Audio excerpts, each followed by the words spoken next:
All right, we are live. This is Soundbooth Theater Live, and these are the cold reads of the Dungeon Crawler Carl audiobook of A Parade of Horribles, Dungeon Crawler Carl Book 8.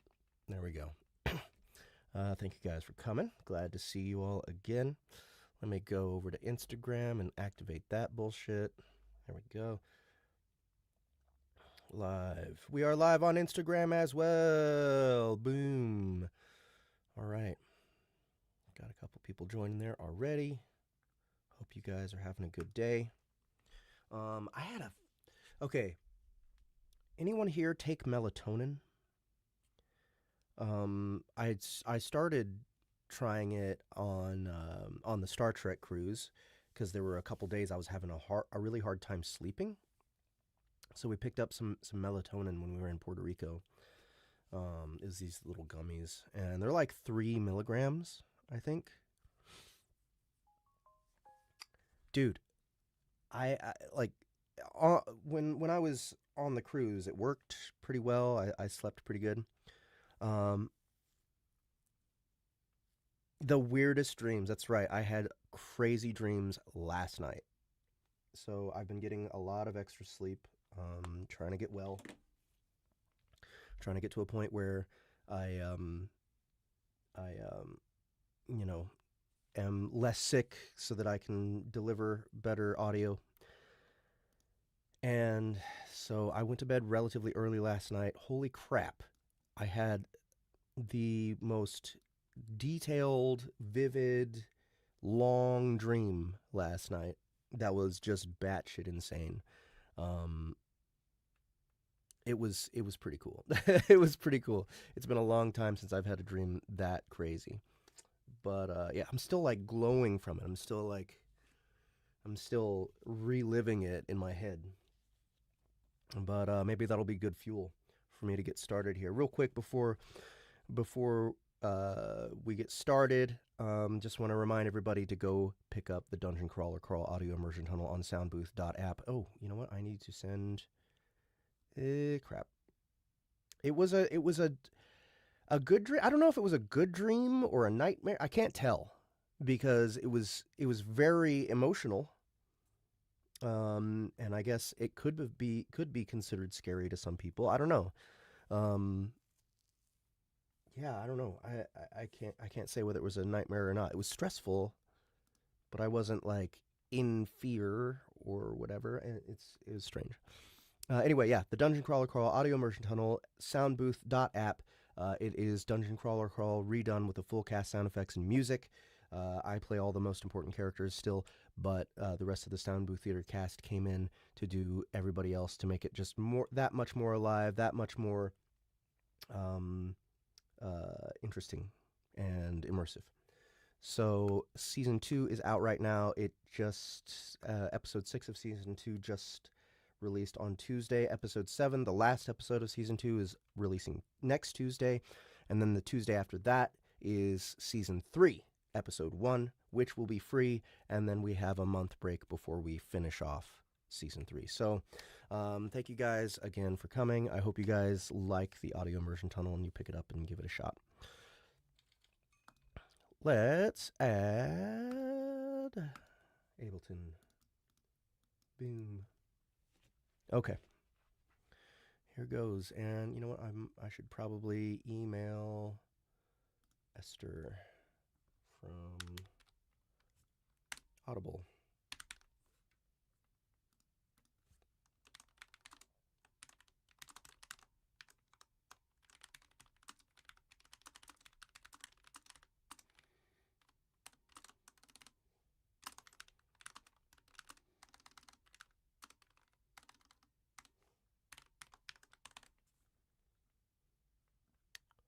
All right, let's see here. Here it is. Thankfully, it is muted or I can't hear it.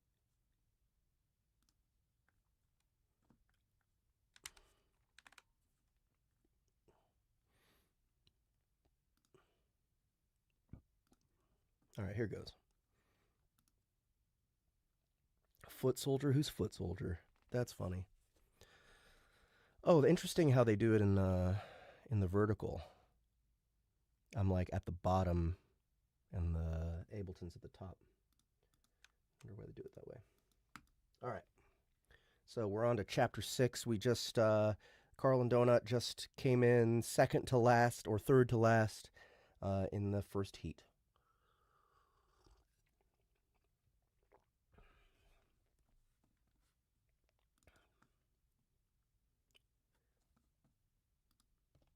Heat 2 of 7.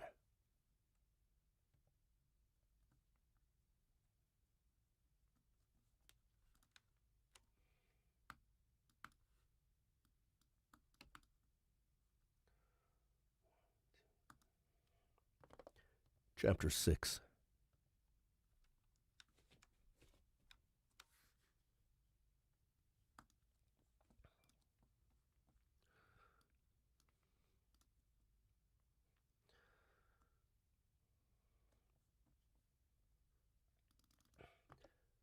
One fine pig? Donut asked, incredulous. What kind of name is that?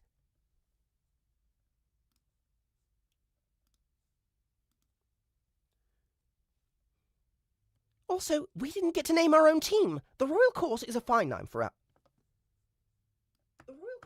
The Royal Course is a fine name for our party, but as a racing team... We didn't get to name our own team.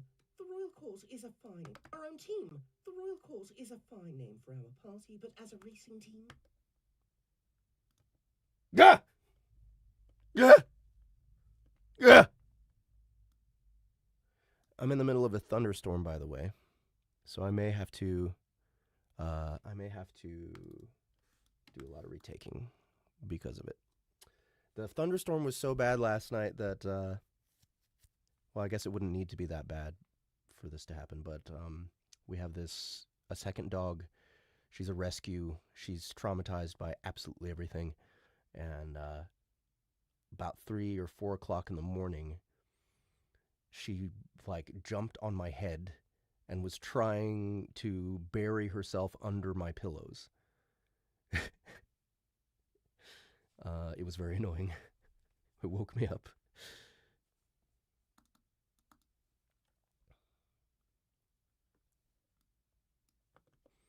I called as the entire truck flashed and teleported. Mongo screeched in surprise, and Donut let out a yowl. We teleported to a dark driveway with an opening garage door. The Bugbear's minivan had disappeared, but the trailer and the chains remained. The chains clattered loudly on the ground.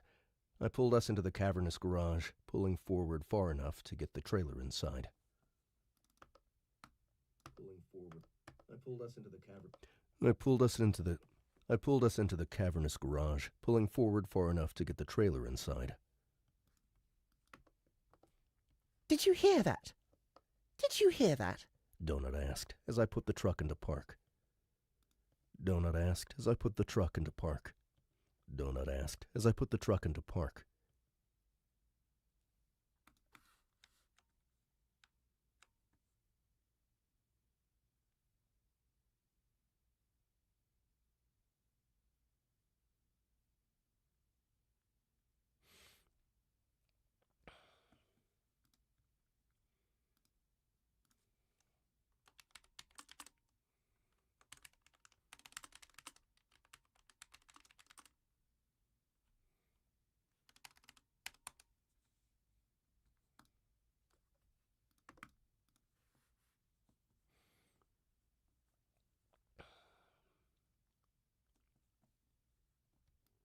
Truck into park. The AI voice is getting all weird and glitchy. Yeah. Hetty the mechanic started jogging toward us. Behind us, Mongo growled at Hetty. No, Mongo, she's a friend. The moment Donut said that, Mongo burst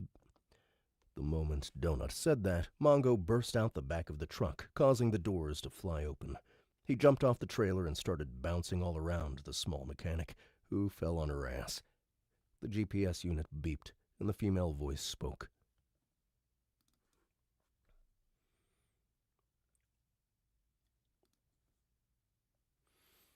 Limited details on the next race are now available. Distance 10 kilometers. Track asphalt paved road, rolling hills. There are 2 paths for this race. You will be assigned one of 2 paths at random. Tasks required to complete. Each path is of equal length. Each path has a gatekeeper monster along that path that must be killed to resume. Special rules. Your vehicle may only travel your assigned path. Environment. Torrential downpour of rain and giant hail. Hazards.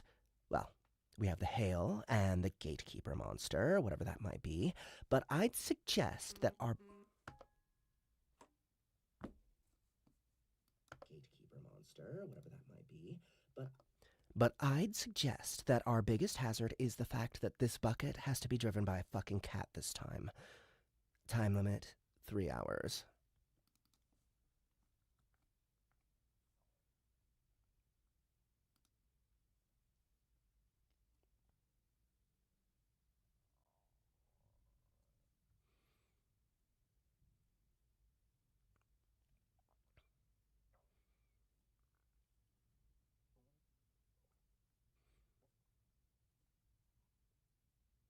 What the fuck?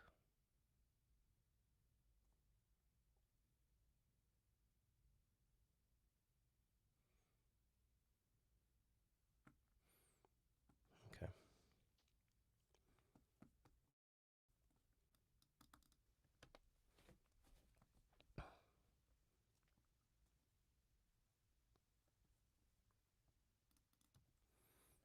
Hey! Donut cried. Why?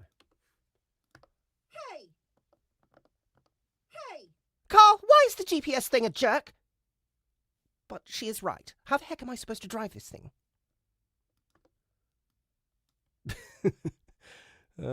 We have 10 hours to figure it out. It sounds like we can use mercenaries, and if not, maybe there's an upgrade that'll allow you to drive. Or we can rig something up ourselves. It'll allow you to drive. Or we can rig something up ourselves.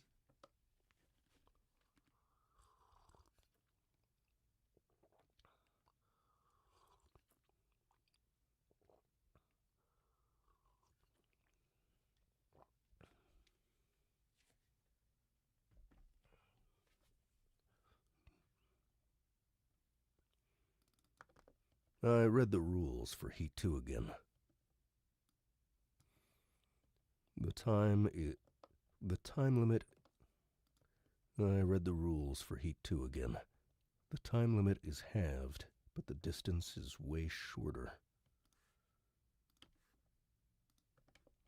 Mongo was on his back like a dog, waving his tail back and forth while Hetty scratched him. Fucking hell, what?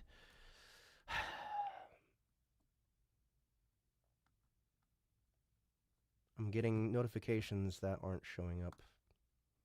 What is going on here?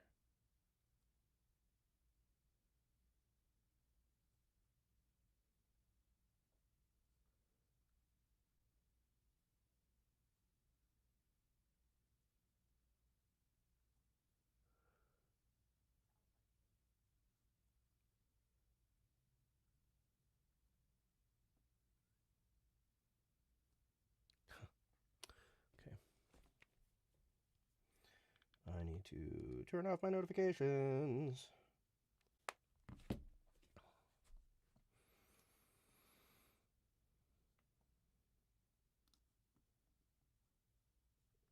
Okay, back to it. All right.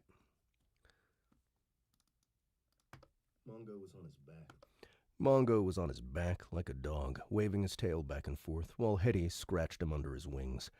I pulled Rend out, and the meatball made a...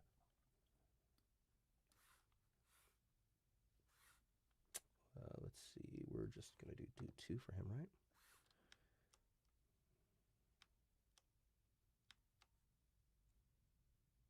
Where is he? Is this him? Pokey. Wow. And the meatball made a... Wow. Sound as he looked about the large garage. Mongo jumped to his feet, and Rend bounded toward him. Paul made a sound as he looked about the large garage. Prison pocket. All right. Got some nose blowing to do.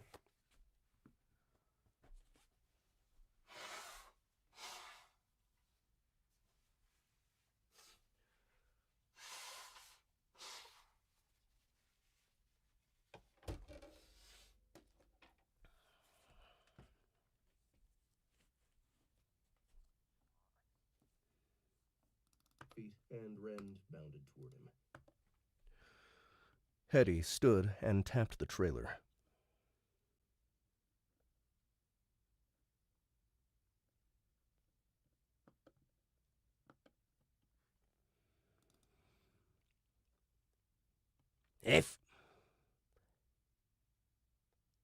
Helping the other drivers, I see.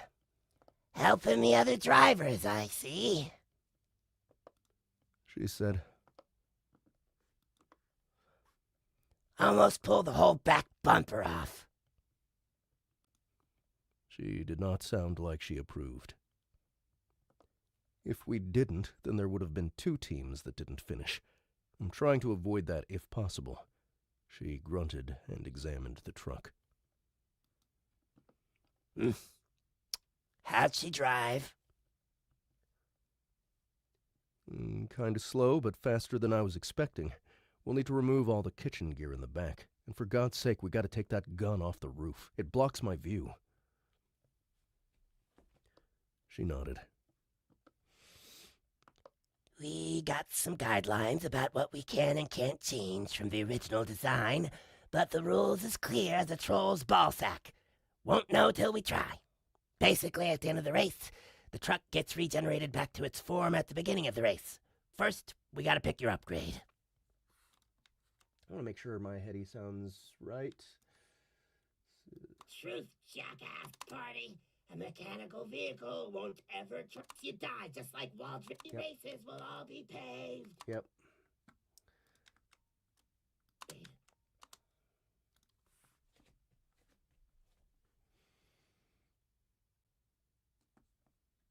We gotta pick your upgrade. She produced a tablet device that looked bizarrely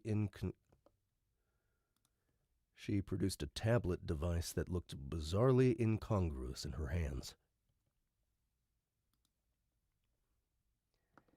Lots to choose from.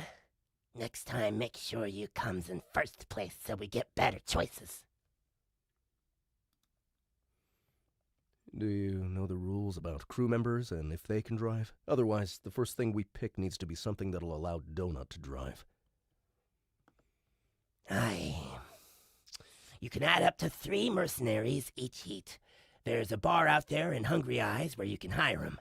I reckon all the best ones already been snatched since you 2 took your sweet fine time getting here. What about mercenaries we've already hired? She nodded. You can use 'em. Same rules, though.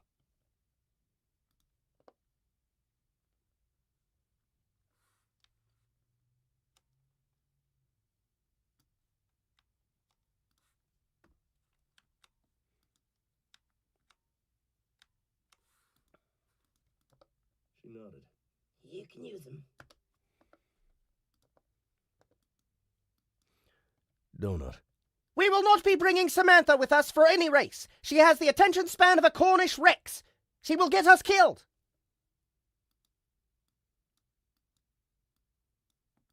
She will get us killed.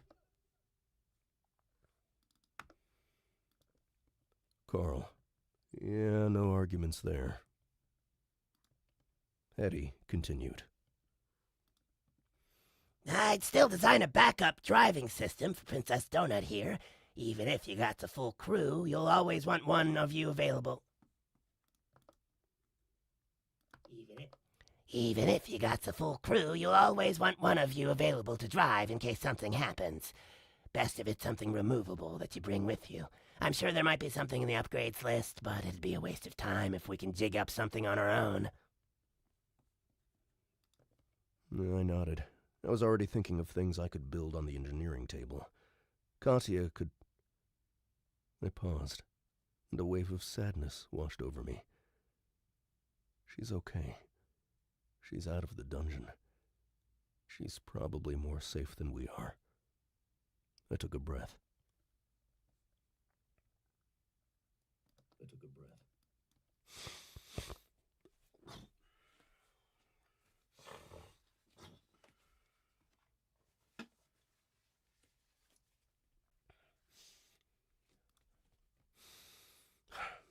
Okay. So, what do you what do you recommend? Okay. So, what do you recommend?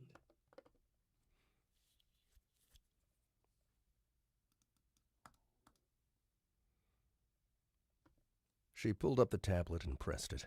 A screen popped up.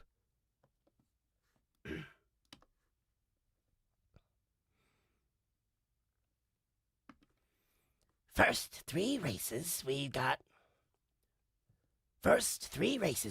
paved roads guaranteed.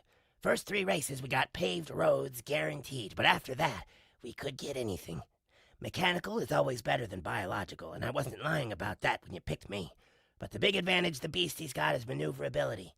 Every single heat is going to add some obstacle, and by heat 4, your regular tires ain't going to be able to handle it. So, my recommendation is the first thing we get is an upgrade for mobility. We got a few choices. She clicked her pad, and a list of choices appeared on the screen.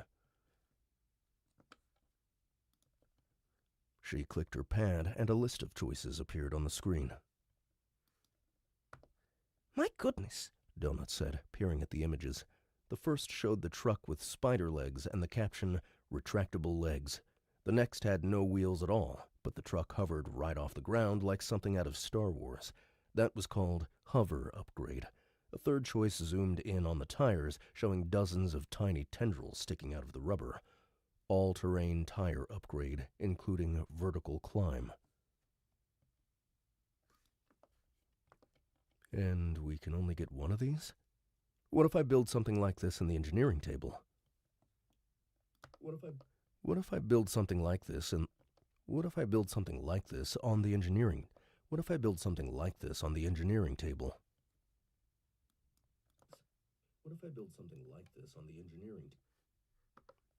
Hetty snorted. No magic upgrades allowed outside the official upgrades.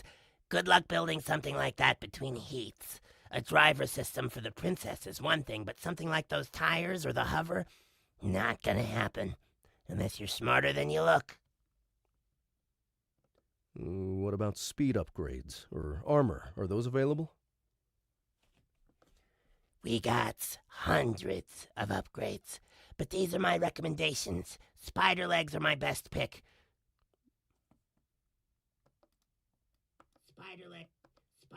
Spider legs are my best pick, but the others is good too. Hover don't do vertical climb, but it makes you almost twice as fast, and it comes with an engine upgrade. No more of that ancient gas engine. The other two come with vertical climb, which you might need pretty soon. Spider legs can be turned on only when you need it, and they can climb walls. Spider legs can be turned on only when you need it, and they can climb on walls. Spider legs can be turned on only when you need it, and they can climb on walls, but you'll only use it when you need to go over an obstacle. The legs are fast, but not as fast, and they're not made to be turned on the whole time.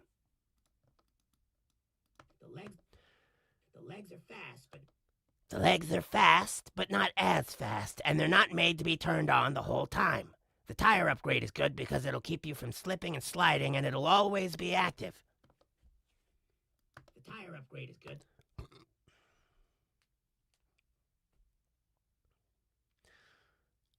The tire upgrade is good because it'll keep you from slipping and sliding, and it'll be always active, but it comes with a 25%... The tire upgrade is good because it'll keep you from slipping and sliding, and it'll be... The tire upgrade is good because it'll keep you from slipping and sliding, and it'll be always active, but it comes with a 25% reduction in speed. And your tires are at a fixed distance. You get hung up on something, the tires ain't gonna help. Yeah, they'll climb a wall, but your truck is shaped like a box. You gotta get the tires to touch the wall in the first place. If he was paying actual money... If we was paying actual money for these upgrades, the hover would be the most expensive by far. But I still think the spider legs is best.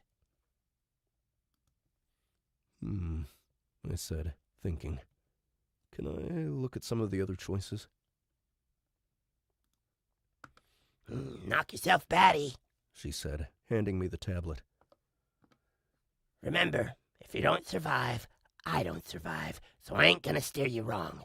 Just don't pick anything weird without talking to me first, and I'll tell you why my choice is better. I swiped through, looking at the selections. She wasn't wrong. There had to be over 1,000 options. There was a tab for golden upgrades, which I couldn't see at all. I knew the first place team, One Fine Pig, had the option to either pick one of those or 3 regular upgrades. We needed to figure out what all the other teams were.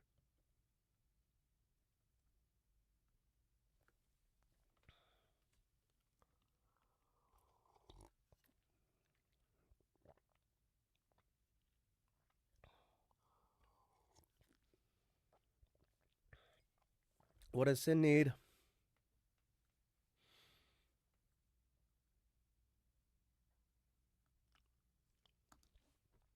Texts.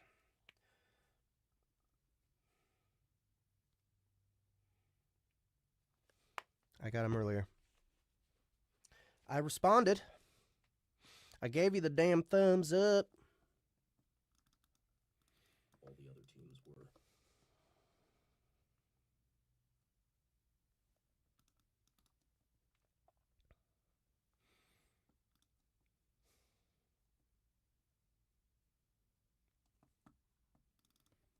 My eyes focused on some of the weapons we could add.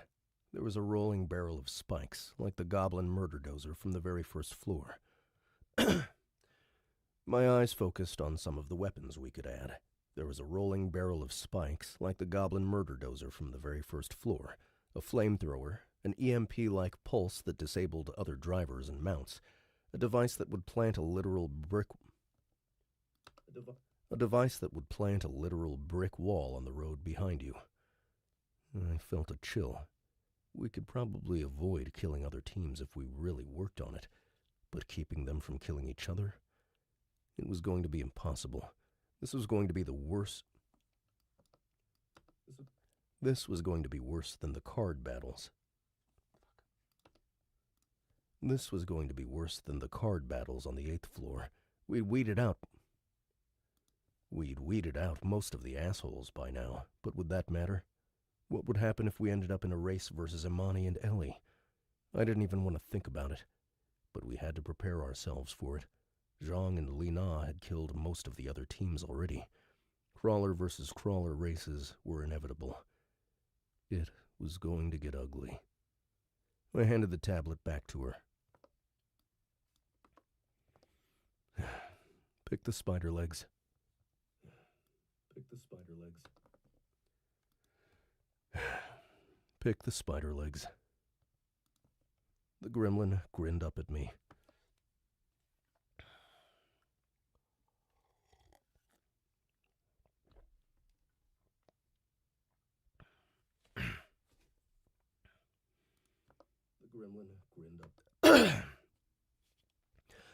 The gremlin grinned up at me, revealing a sharp, gap-toothed smile. Sexy and smart.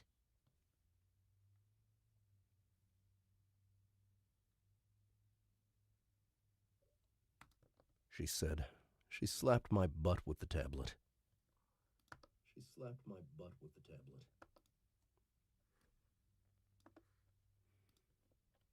Mordecai. Guys, put Rand away before you enter the safe room, or leave him in your garage. I'll explain why when you get inside. Rand, I called. I didn't know where he or Mongo had gone. The last I'd seen them, they were running in circles around Hetty. They didn't take long to find. The truck was shaking. Mongo's tail appeared out the back. This was followed by a loud giggling. "Hey, get out of there!" I called. Rend appeared, popping his head out of the back of the truck. I didn't even know how he had fit in there, especially with Mongo. The truck was big, but the kitchen took up a lot of space. "Stay out of the truck!" Rend giggled again, and this time several objects fell out of his mouth, clattering on the trailer. Mongo screeched with joy. The truck shook more as he turned himself around, and his tail pressed against the horn.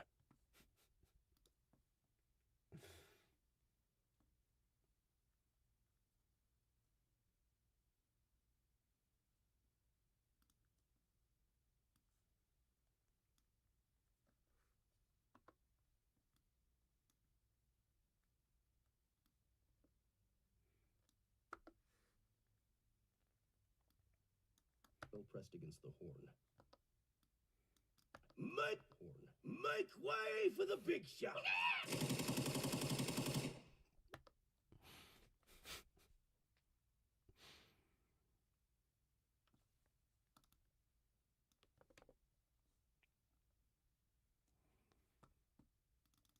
I examined the items that had dropped out of Ren's mouth. French fries. Frozen French fries. There was a stocked freezer in there somewhere, and they'd found it. There was a stocked freezer in there somewhere, and they'd found it. Carl, your creature is a terrible influence. Mongo, get down this instant.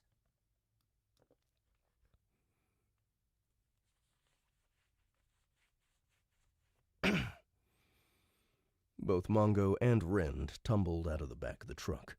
Mongo had a plastic bag in his mouth. He shook it violently, tossing frozen chicken patties like frisbees across the garage. He dropped the plastic bag and shrieked in outrage. "Well," I said to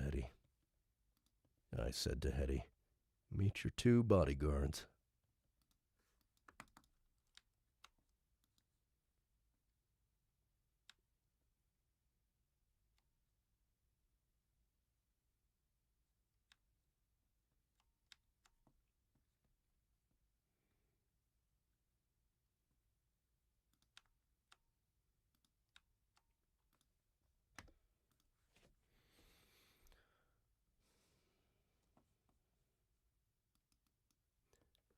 Chapter 7.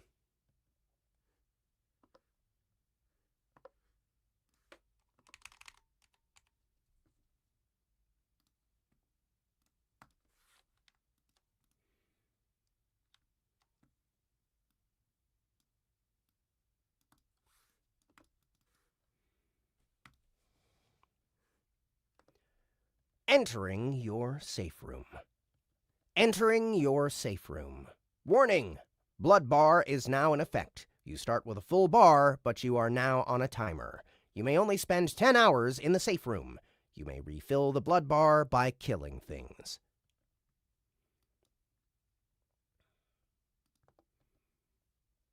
"Holy shit, Mordecai," I said upon seeing the creature floating in the middle of the safe room holding a steaming cup of tea. My goodness, Donut said, looking the Grim Reaper character up and down. this is quite unsettling. It's like what would happen if Oren ever discovered Depeche Mode. It's like what would happen if Oren ever discovered Depeche Mode. Mordecai floated about a foot off the ground. He towered over me. He was a Grim Reaper-style monster, but with really long arms, reminding me of the clowns from the 3rd floor. He had desiccated, undead-like hands. His dark canvas-like robes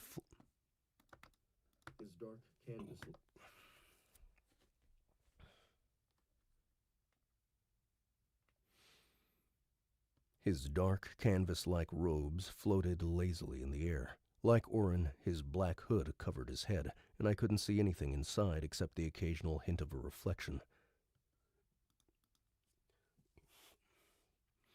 I could see now why he'd asked Rend to stay behind.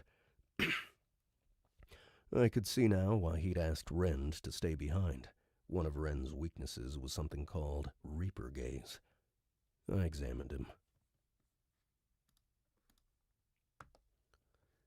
Mordecai, level 50, Moon Reaper, manager of Princess Donut. From a dark, terrifying corner of Sheol, Moon Reapers are one of several different types of janitor mobs that occupy the 15th floor.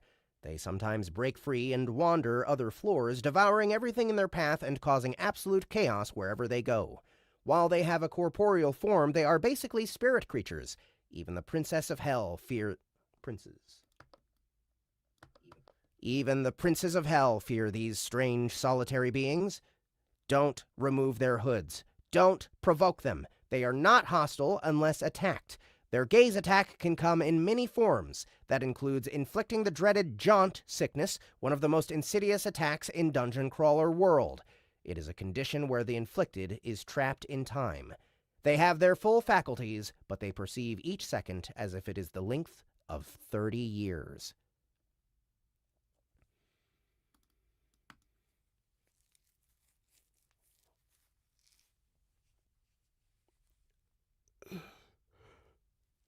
Yeah.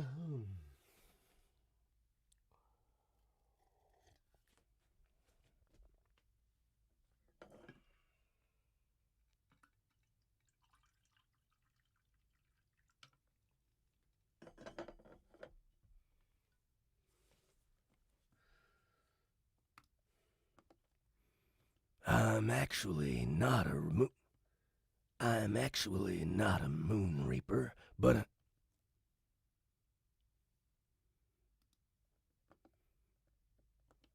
I'm actually not a Moon Reaper, but a...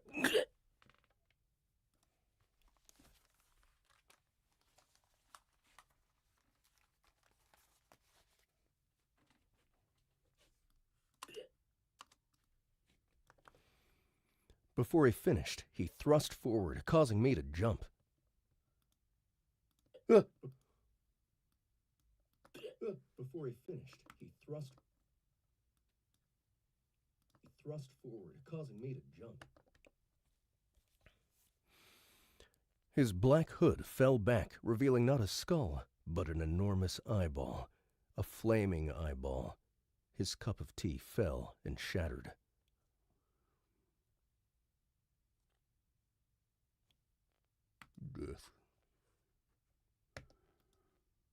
Death awaits you at every turn. Death awaits you at every turn.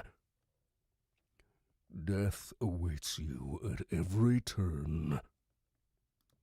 Mordecai croaked with a deep, heavy voice filled with grit, different from the already scary voice he had just been using.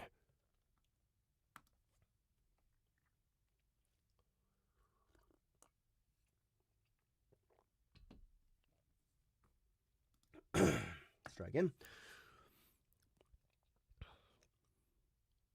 Death awaits you at every turn. Death awaits you at every turn. Death awaits you at every turn. There we go. The shadows reach even now for a porous soul such as yours. It is unquenchable, this thirst. You are reached for by both sides. Who will entwine you, the tree or the abyss?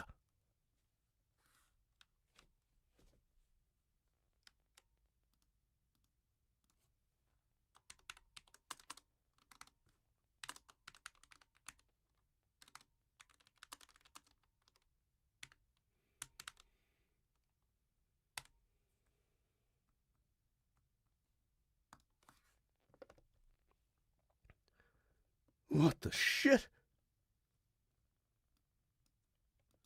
I asked as Donut yowled and jumped to my shoulder. He turned to Donut, raising a skeletal hand.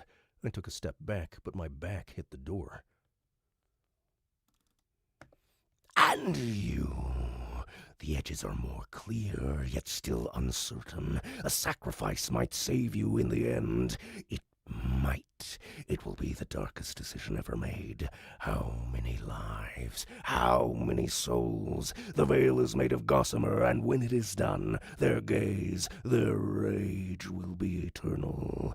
You should remember that, Oakville champion of Nakabit.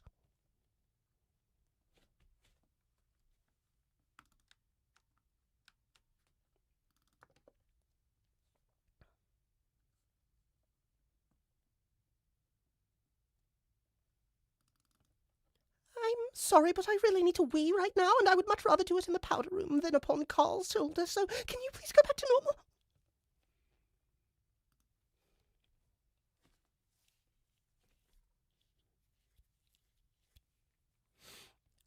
I'm sorry, but I really need to wee right now, and I would much rather do it in the powder room than upon Carl's shoulder, so can you please go back to normal?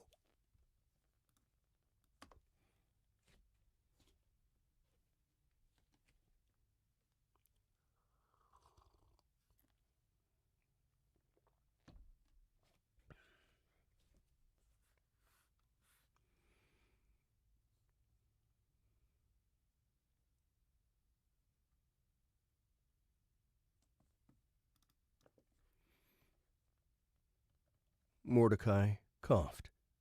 He floated back. He floated back.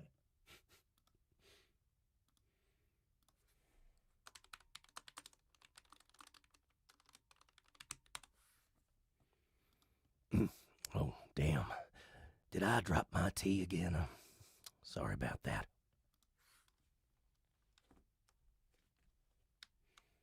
I gotta listen to that. Sorry.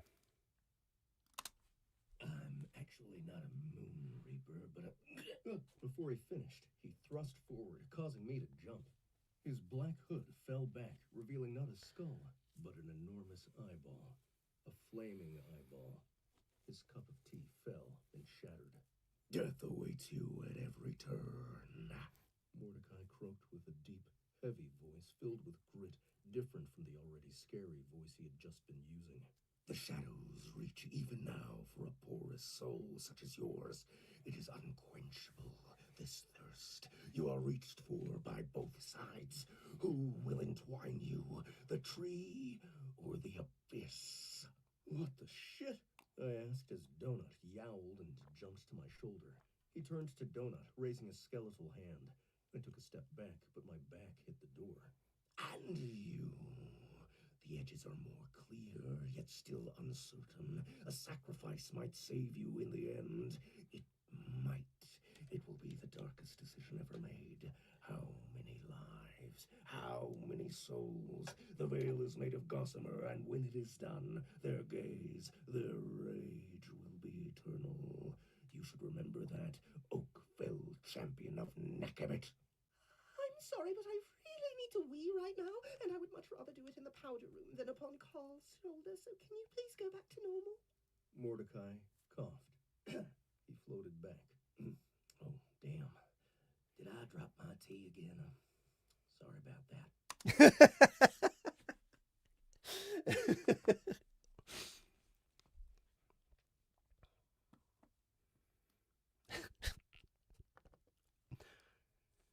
He quickly pulled his hood up, but there were still a few flames on the eyeball head, and the hood itself caught on fire.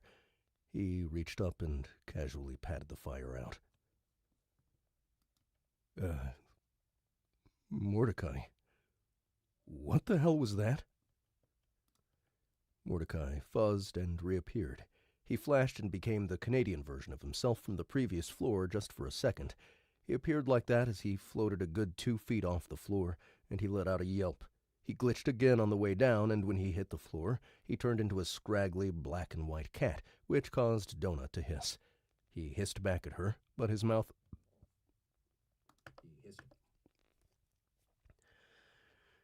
He hissed back at her, but his mouth opened huge, and then he flipped to an otter shape, then to a massive slug, before he jolted back to the Reaper shape.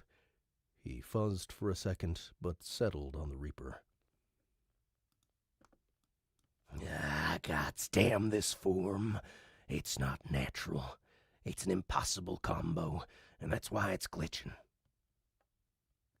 The cleaner bot was already at work, quietly cleaning up the tea. The room stank like smoke. I spied Splash Zone and Rosetta standing there, peeking out of the training room. Samantha was there too, on the... Samantha was there too, on the ground with Biggs right next to her. I knew Tippett was in the training room too, but he was probably asleep. Mordecai said he spent most of his time curled on the floor, sleeping.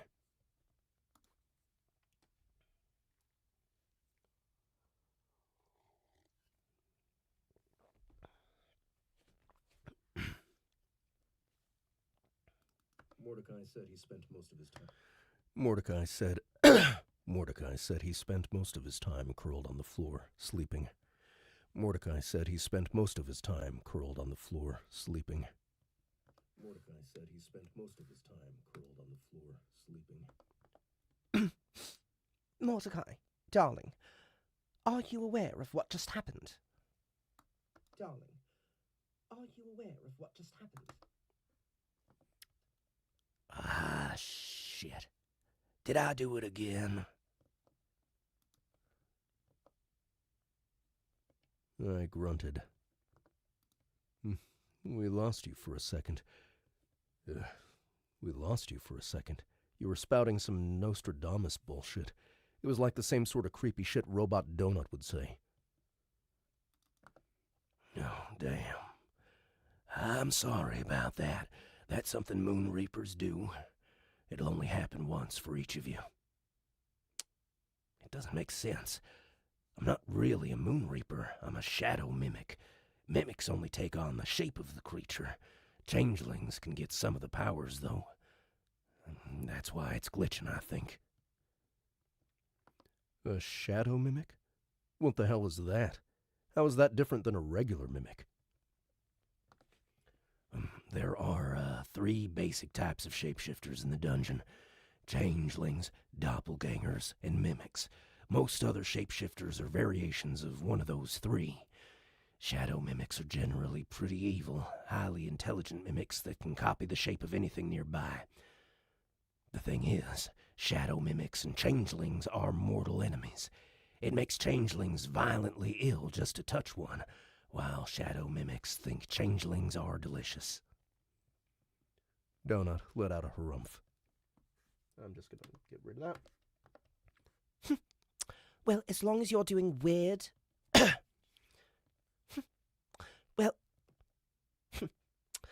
well, as long as you're done being weird and you don't go back to a tuxedo cat, then I suppose it's okay.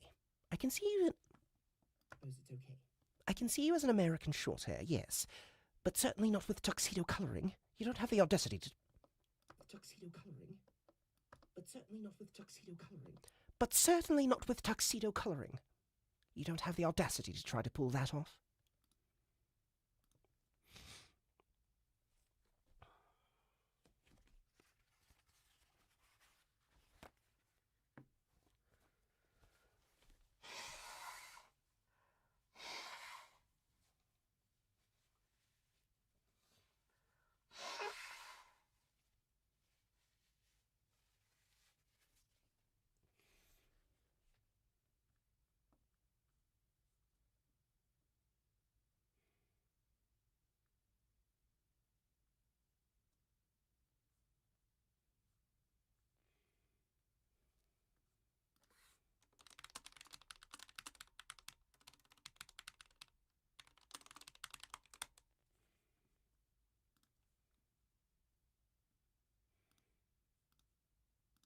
Sorry, guys, gotta...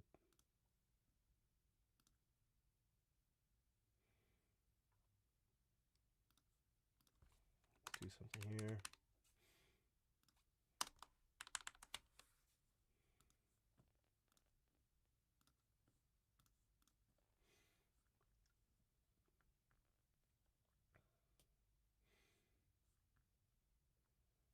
Have the audacity to try to pull that off. Face bidet, I haven't done that yet. No, I woke up too late to do it.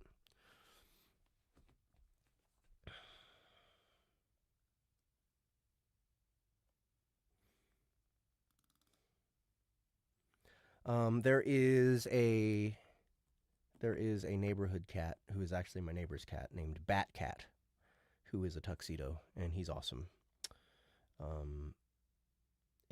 He's not very friendly. Like, it's kind of hard to actually pet him, but he just stalks around the neighborhood and owns all sorts of animals. Like he kills bunnies and squirrels and birds.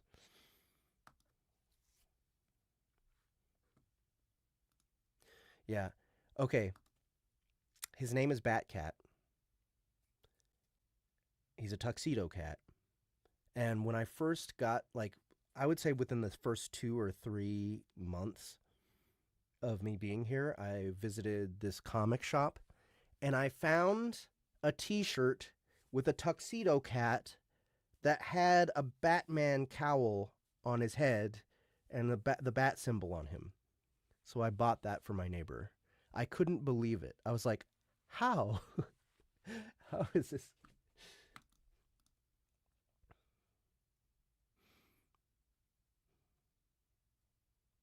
Yeah, it took me years. It took him years to actually let me pet him.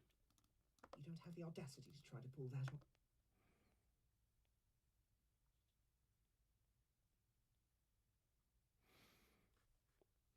Oh, they don't just kill bunnies, they torture bunnies. Him and his brother, Leo. They will find bunnies, pull them into the driveway, and just fuck with them, baby bunnies, fuck with them endlessly, and they just scream and scream until they finally get bored and kill them.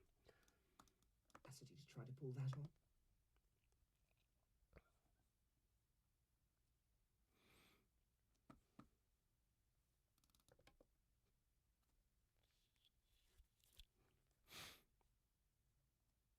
I'm not grabbing that soundbite, no.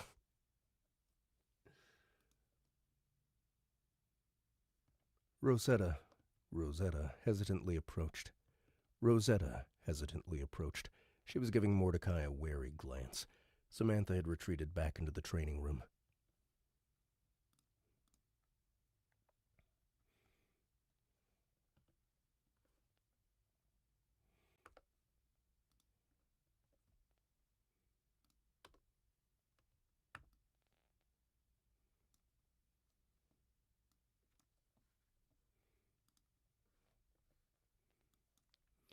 We should probably keep you sequestered from the others for this floor, Rosetta said to Mordecai. She looked at me. It seems he does that glitching each time a different race gets near him for the first time. When Biggs wandered in, I was afraid we'd lost him totally.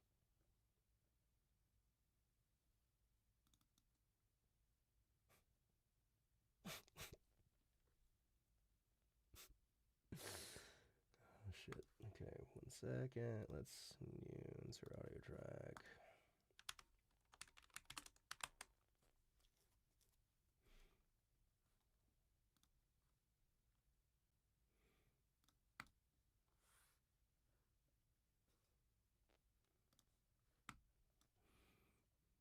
He told me I was. He told me I was gonna drown in fire. He told me I was gonna drown in fire.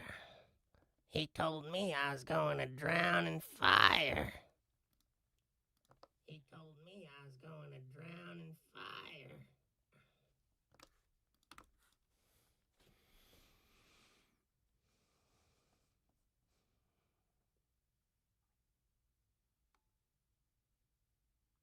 Bunny screams are the worst. The most heartbreaking thing. It's just awful.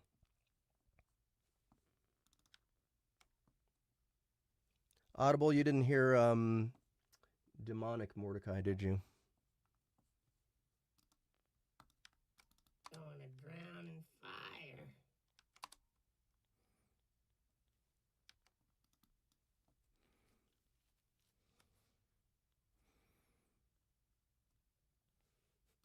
Fire. Biggs, the sluglet, said, slithering into the room. She swung her head hatchet around a few times. Whoops. She swung her head hatchet around a few times. Into the room. She swung her head hatchet around a few times.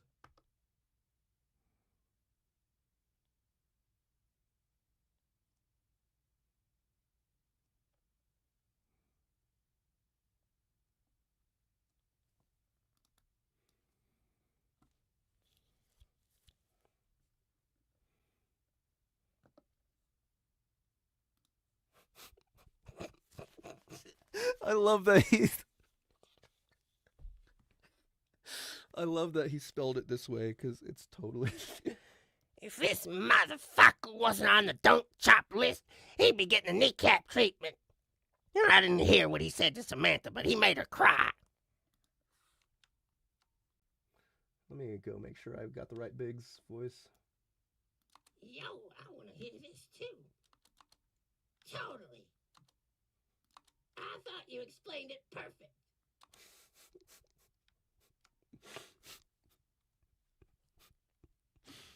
Motherfucker.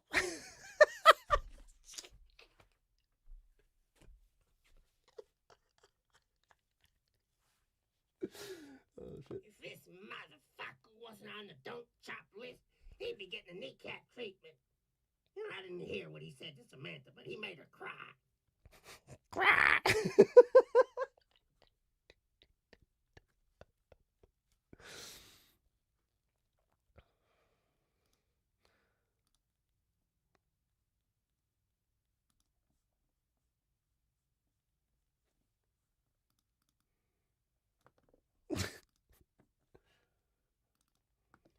Listen, Mordecai said. nobody give too much stock to anything I might spout. There's no such thing as predicting the future here. It's always vague bullshit that can be twisted to fit whatever happens. If someone could accurately predict things like that, it would change everything. This stuff is designed to be scary, not true. Just letting you know, he spelled it that way. Motherfucker. Oh man, I don't know about you guys, but when I was probably in middle school, I used to watch the ICP movie with my brother. The Insane Clown Posse movie. It was called Big Money Hustlers. And that's exactly how they talk, dude. That's how I know how to be Biggs.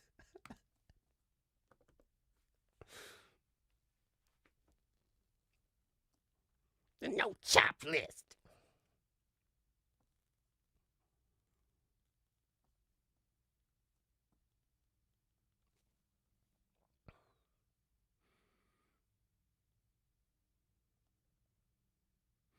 Dude, I'm so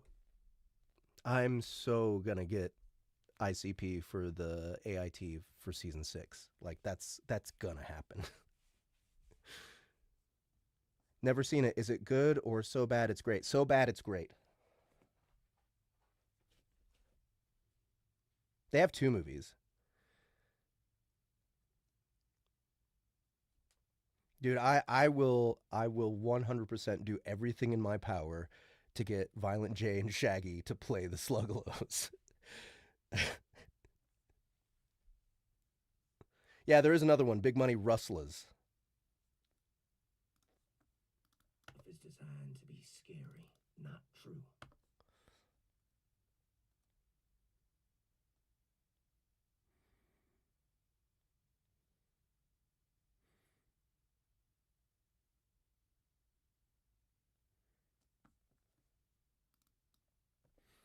Biggs grunted. Hey,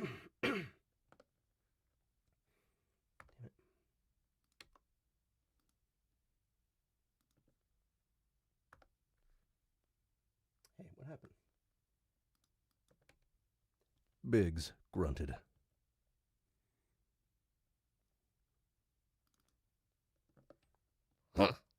You told Splash Zone he was gonna die screaming while his family watched.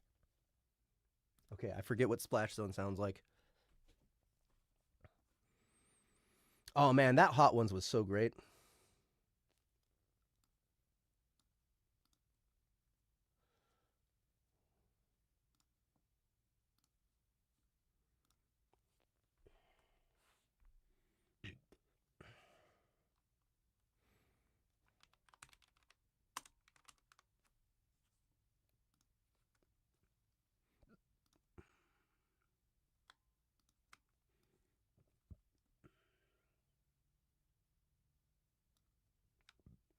see what splash zone sounds like. Oops. What is that? That's a lot of cheese sticks. The penis parade is reopened. All new dancers. Same with bitches. And we don't know where the old ones went. When this is over, I need to go back in there and keep looking for them. The whole crew at bitches, including Snail Trail and Grandma Sticky, are missing. Snail Trail. His wife's name is Snail Trail. Oh, fuck.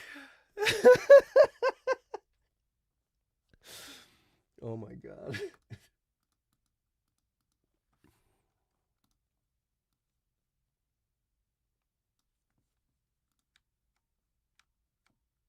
We watched.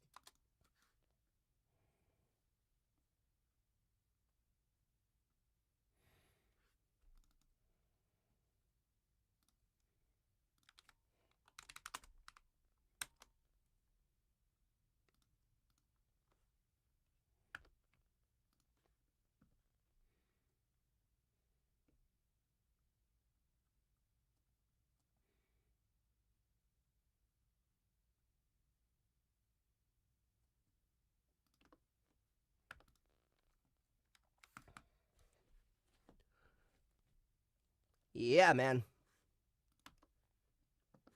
Yeah, man. Splash Zone said. Oh, god damn it. Yeah, man. You really freaked me out. I was about to ask more, but we were interrupted. Donut let out an excited gasp, but then hissed. I turned to see her atop the mailbox in the corner of the room with the little door open. A spell book scurried out, trailing slime. It rushed...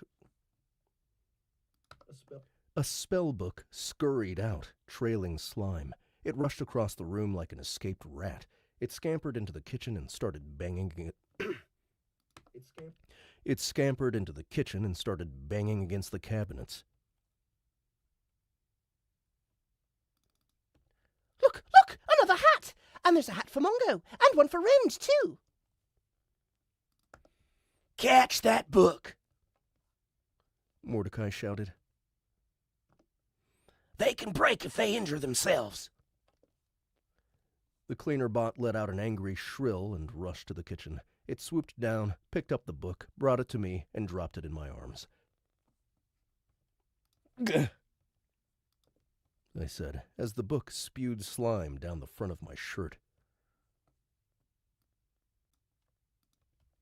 What is it? What is it? Donut demanded, hopping over to me. The book wriggled, and it was covered in little legs. It was oozing a clear liquid all over my arms. Ugh, what the hell? I said, holding it out. I examined it. It's a spell book called Oozy Form. Oozy form? Donut asked, brightening. Like Oozy Jesus? I get a gun! Not oozy. I said... Jesus.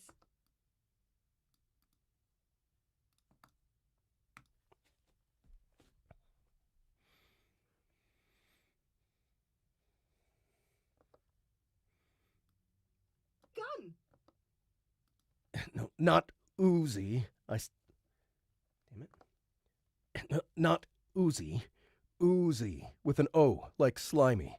You can turn it into... Slimy. You can turn into slime. Slimy. You can turn into a slime. The spellbook spooged more slime onto me. It made a little groan.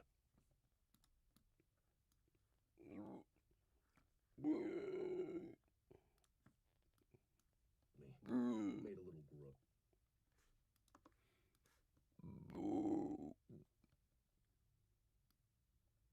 It made a little groan. Come on to me. It made a little groan. Slime onto me. It made a little groan.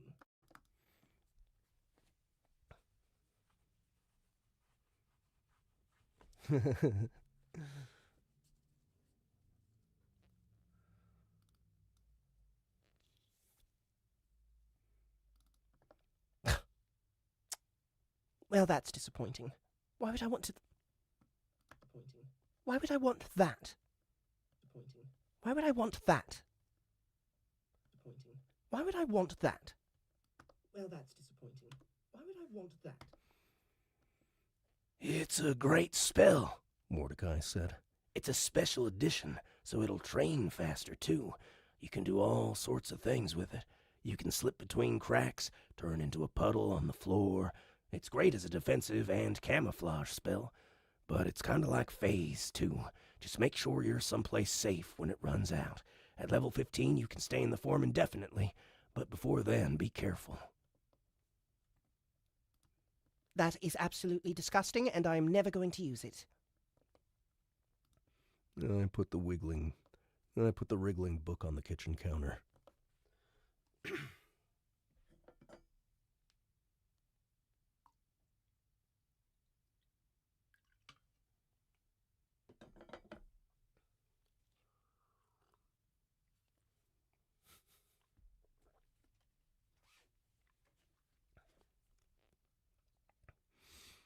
I put the wriggling book on the kitchen counter. It shook, trying to crawl away. It continued to spew thick, clear liquid all over the place. Mordecai swooped in with a vial and took some. Oh, this is a good one, I said. Nope. This is a good one, I said, holding the book down. You don't have to use it a lot, but it'll be good for an emergency.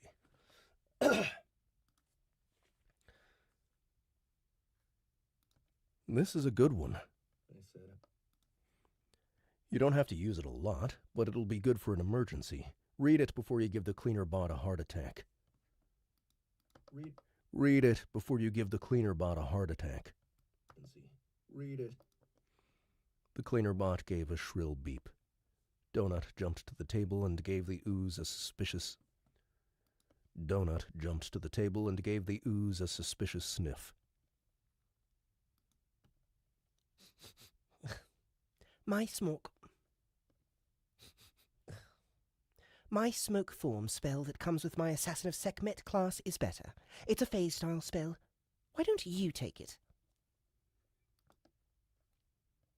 Actually, that's not a bad idea, Mordecai said. Carl, your Gloom Wraith phase is an attack and forces you in a direction, so it's not useful as a travel spell. If you take this, both you and Donut can equally slip through and around obstacles. Really? Wait. What else do you have that's new, Donut? Oh, it's just fantastic. I got all sorts of goodies.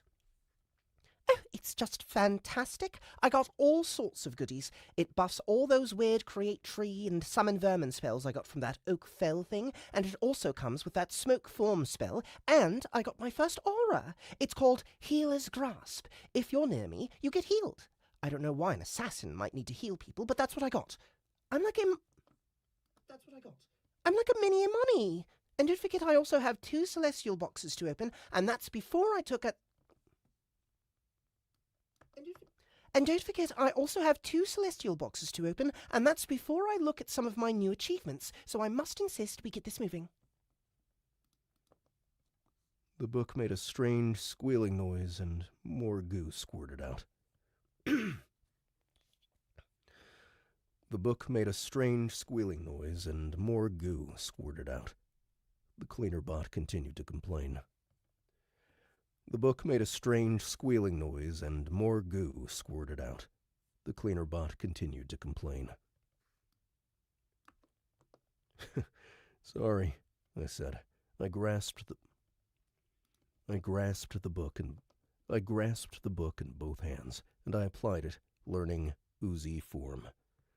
Okay. That's done.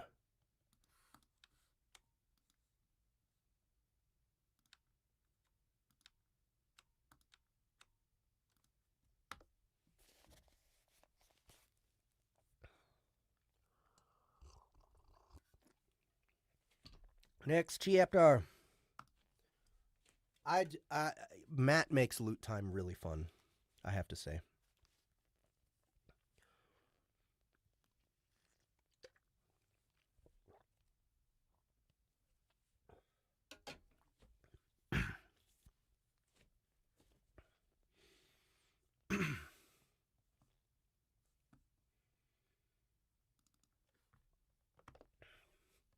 Chapter 8.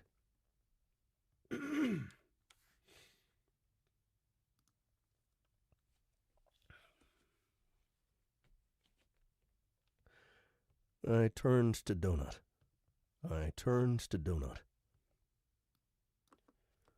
What accessories did you get? She did a little excited hop. Look at this! Look at this! Her tiara disappeared, and an Egyptian-style beaded headdress appeared atop her head. It was something one would have seen.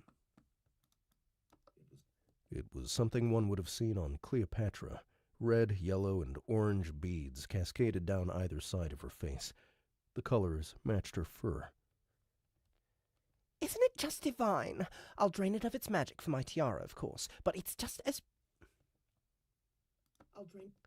I'll drain it of its magic for my tiara, of course, but it's just beautiful as is. It calls it a veil, even though it doesn't cover my face.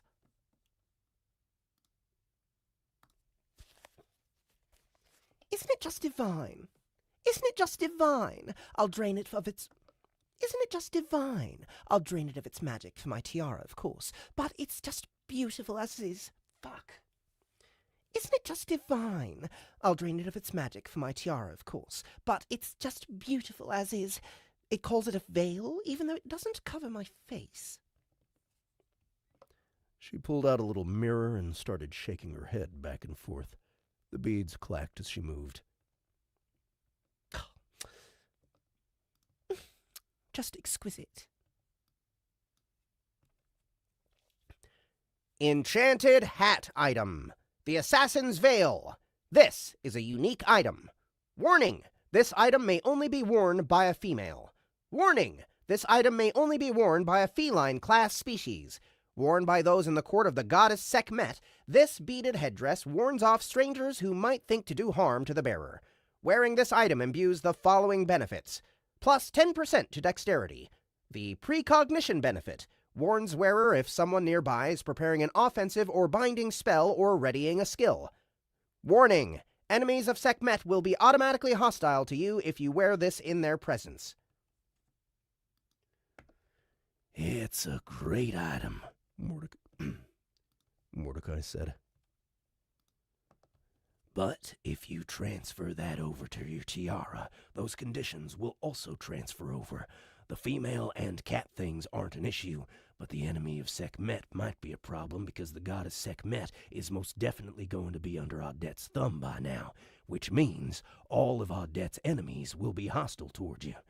And, knowing Audette, that's going to mean pretty much everybody. Let me do some research first before you drain it. What were the other hats? The ones for Mongo and Rend. Can we drain those too?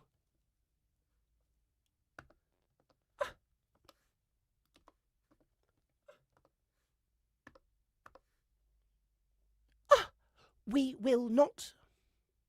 Where'd he go? We will not be stealing Mongo's new hat's powers.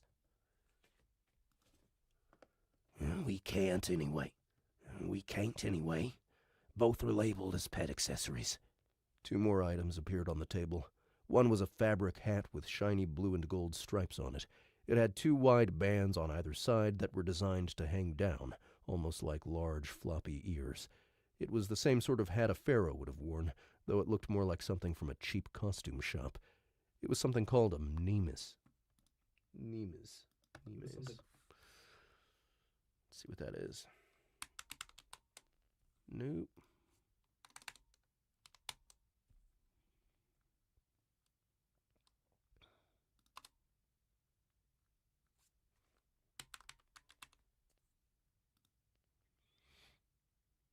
Nemes. It was something called a mnemis.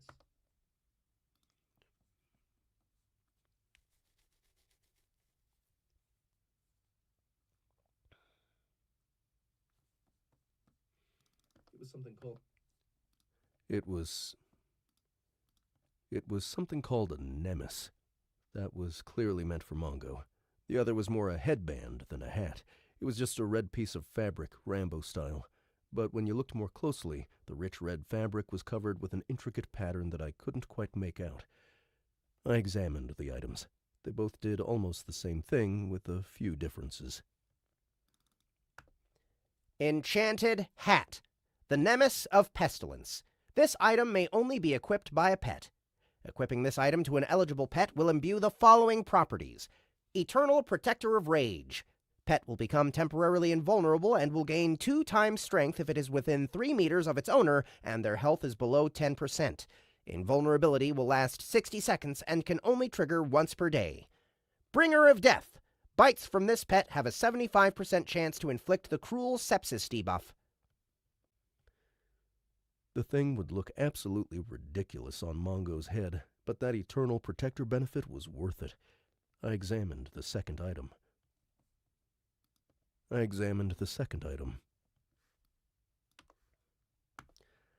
Enchanted Headband, the Wrap of Sekhmet's Compassion. This item may only be equipped by a pet. Eternal Protector of Health.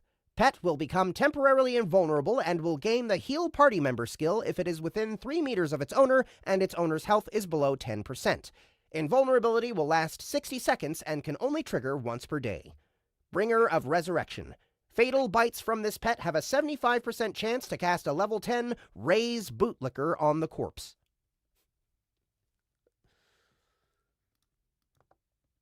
Holy hell.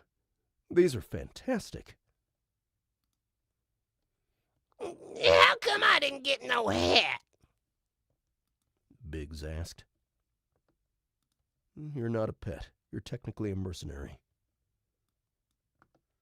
Actually, I suspect if we make it to the 11th floor, Donut's former child actor class might come with mercenary accessories too. Donut kept going through her achievements. She received 2 celestial boxes from her war crime spell. One was a celestial slap-chop box, and the other was a celestial godslayer box. She also had a separate Lorena Bobbitt box, but that was just a legendary one.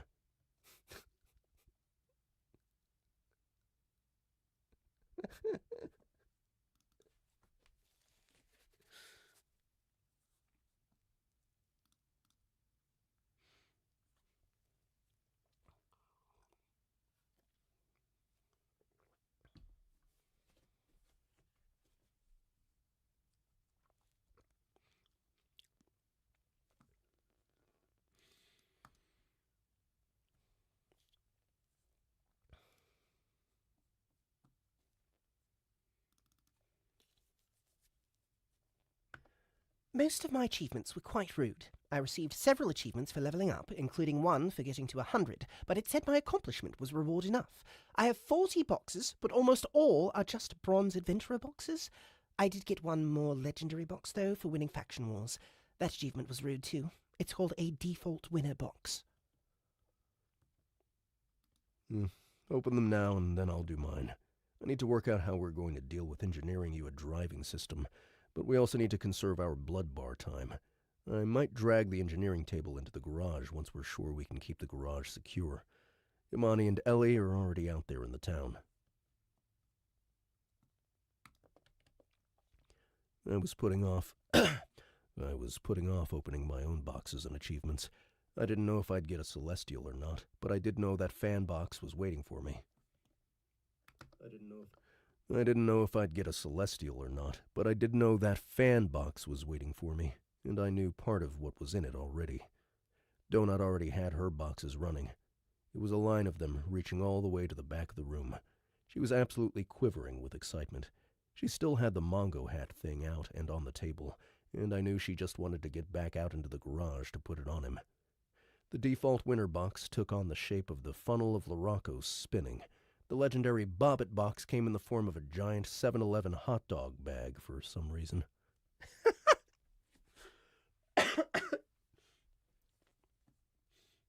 Oops, this should all be...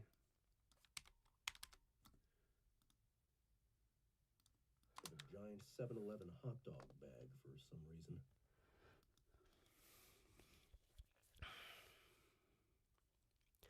The slap-chop box was a quivering golden blanket that sparkled as it fluttered through the room like a magic carpet.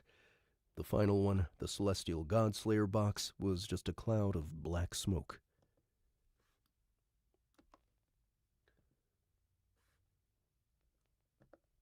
Did you see what justice did?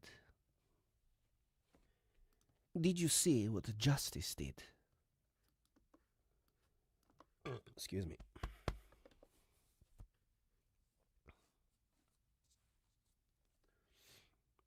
Rosetta asked. I did, but I don't understand it. Nobody knows, I don't think. Rosetta said. This floor, it might not matter so much, but maybe. She lowered her head. It's a shame. Justice and Tippett were such good friends, but Tippett doesn't even remember him. Maybe it's for the better. She lowered her head. It's a shame.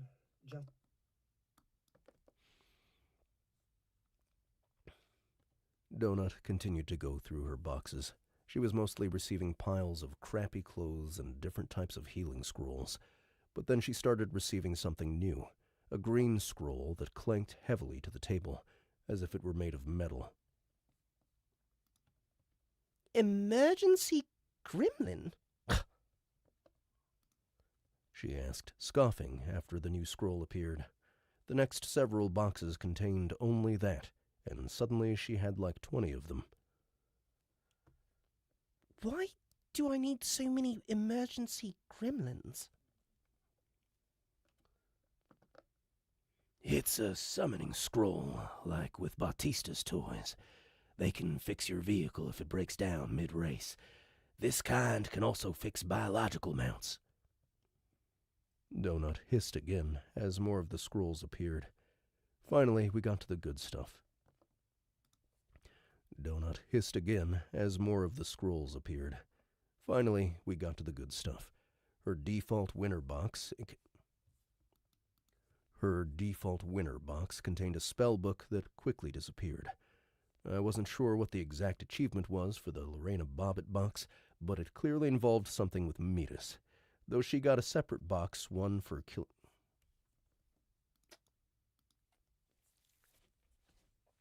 I think this is a typo. Though she got a separate box for killing him as well.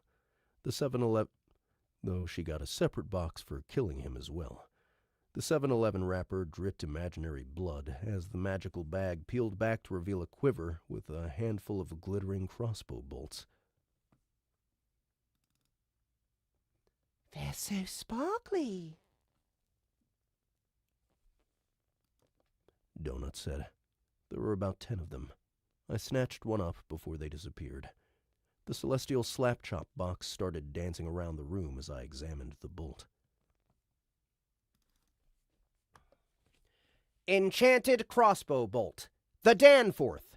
This bolt does no physical damage. However, anyone hit with it will be anchored in place for 2 seconds times your crossbow skill level. More specifically, the area of their body that is hit with the bolt will be anchored in place. More specifically, the area of their body that is hit with the bolt will be anchored in place. If they happen to be moving at the time, the physics involved might get a little messy.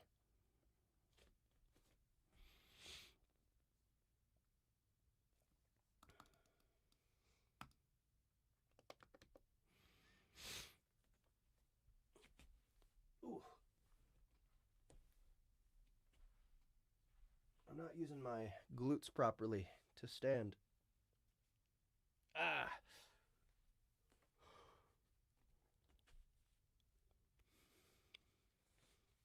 Oh shit. Slay the Spire 2 came out on early access. What's up, James, by the way? I saw James is here, and so's Kira. Good to see you guys.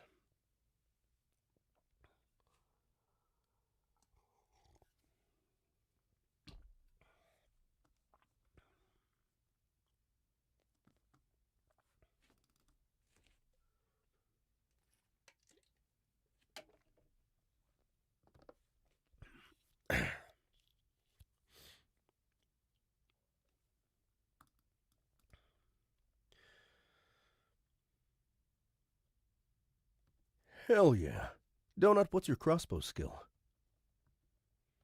Carl, you're ruining it. We talk about the gear after the box is open. The yellow blanket thing formed into an origami swan and then opened, revealing a plain silver crupper similar in appearance to the one she was already wearing, though this was made of fine chainmail as opposed to larger scales. Holy fucking shit! Mordecai exclaimed before it disappeared.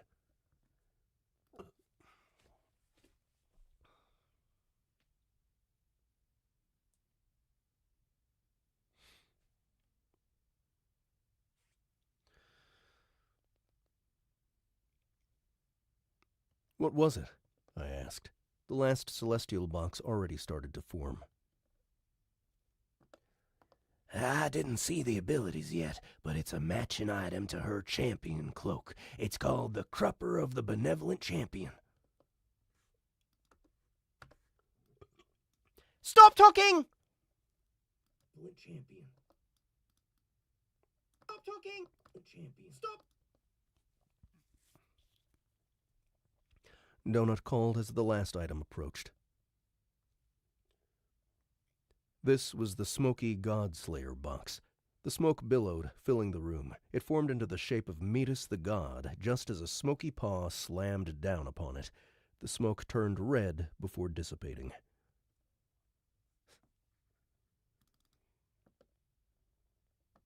Oh, gods, Rosetta muttered. I can still taste it. The spell didn't leave anything behind. There was no physical reward. Carl? Donut said, staring down at her forward right paw. Her voice was filled with fear. This was the same paw she'd used for the war crime spell. Something's happening. Her paw glowed.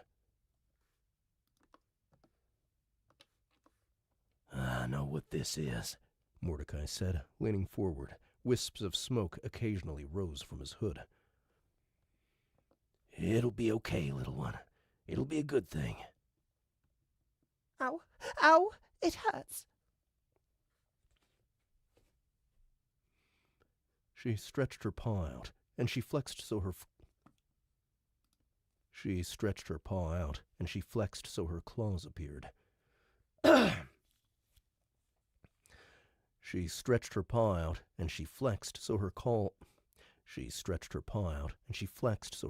appeared. Damn it. She stretched her paw out, and she flexed so her claws appeared.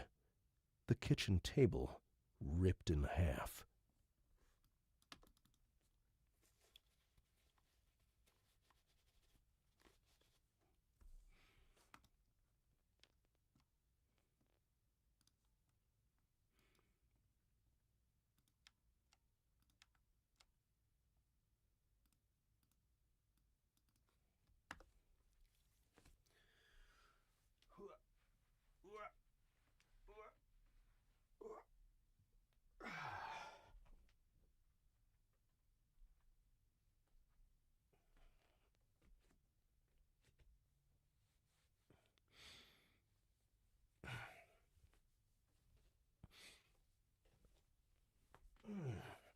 There we go. Got one more pop in there.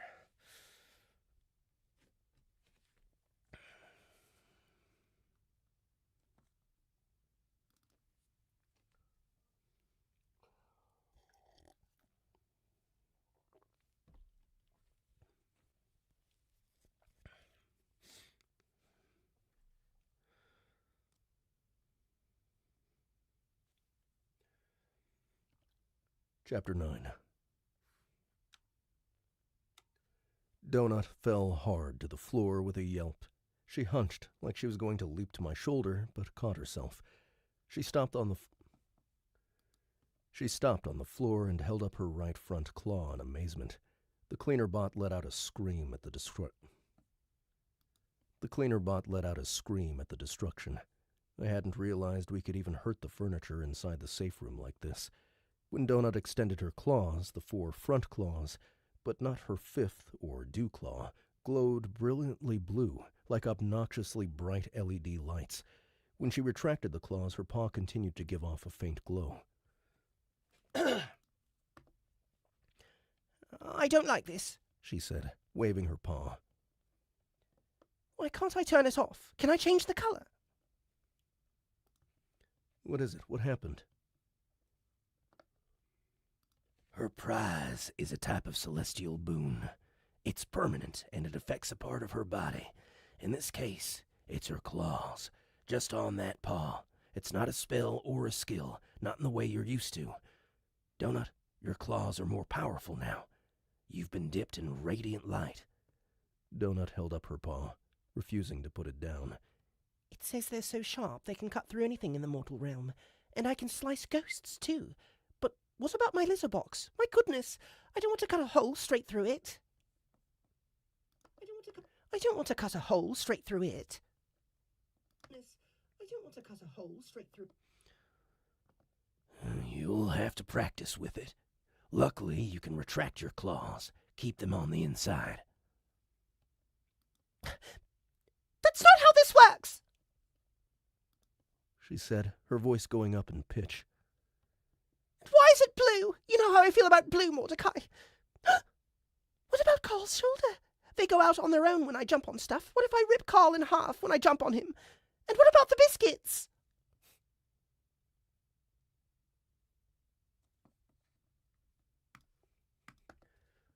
The... what?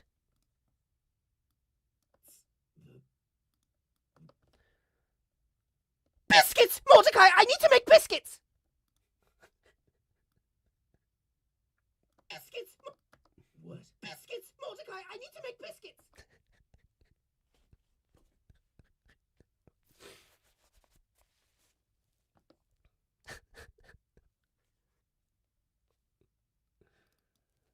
Claw caps, Rosetta said from the other side of the room. She'd moved to the wall with our shop interface. They have ones specifically designed for this. I'll find some for you.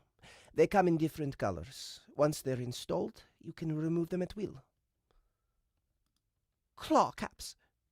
Claw caps. Donut said, sounding disgusted. You might as well just cut my entire paw off.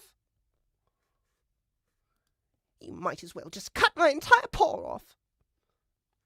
You might as well just cut my entire paw off.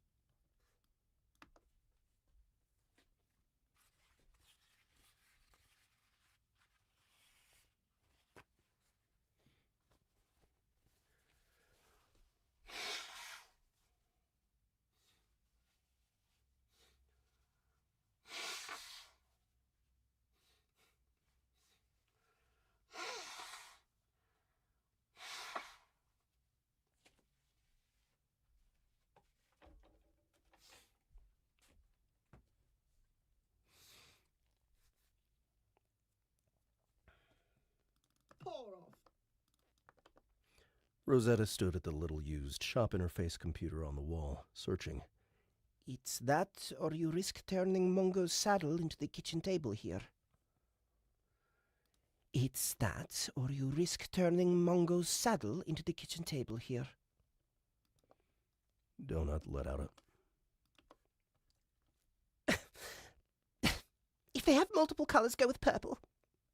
This is so unnecessary. My claw skill is already moving toward 15 because of my cloak.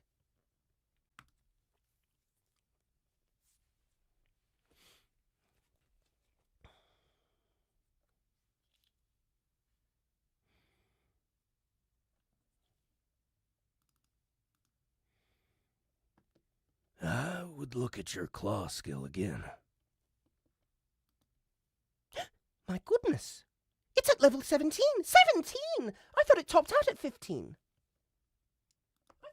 I thought it topped out at 15. I thought it topped out at 15. Mordecai nodded. His head creaked, reminding me of Orin.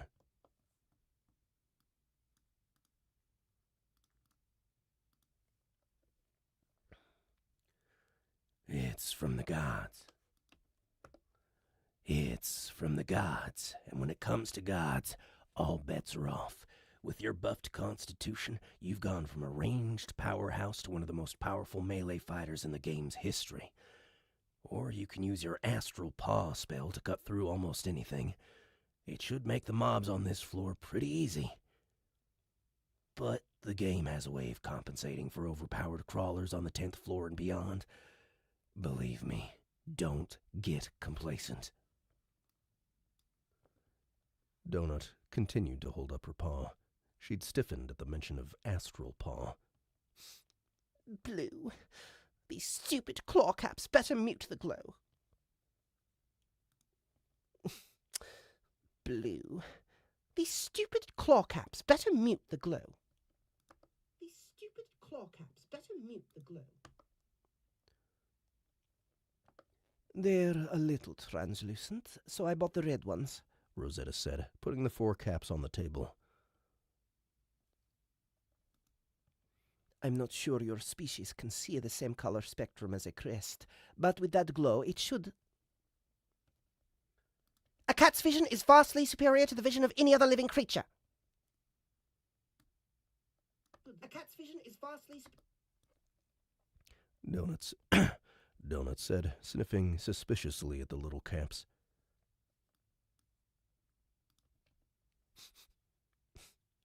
Are you sure these work?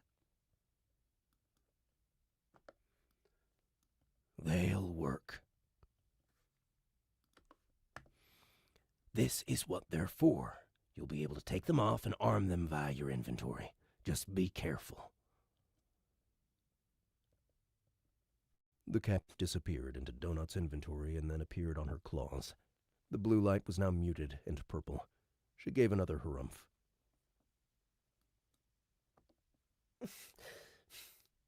I'd better be able to retract.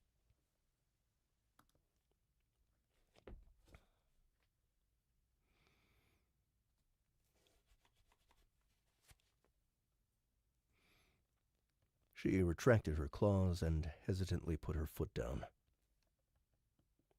Huh. I suppose this will have to do. She rubbed the paw on the ground a few times. What was the other spell book you got? I asked, hoping to change her focus. She brightened. The book thumped onto the table. It's an Ellie spell. I picked it up. The thing was freezing cold. Ice slick, I said. It created a 1-inch thick ice covering. It created a 1-inch thick ice covering on the ground in a wide area depending on one's intelligence level and the level of the spell. I'd seen the spell used a few times now. This was a special edition, so it started at level 5 and trained faster. This is great. Okay. What about your new crupper thing? Donut's existing crupper, the enchanted fey-scale quadruped crupper of the fleet, had been on her backside since the Goblin Baby incident on the very first floor.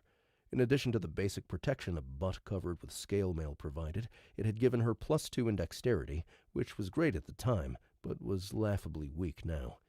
She removed the mail, briefly revealing the shaved patch of skin with the tattoo of the dog licking itself. The dog seemed to pause upon realizing he or she was now exposed, but I never got a chance to examine it as the new armor appeared. It's much lighter, I must say. More elegant. It's much lighter, I must say. More elegant. Donut said, waving her backside. I reached over and helped her fluffy tail pop up over the armor.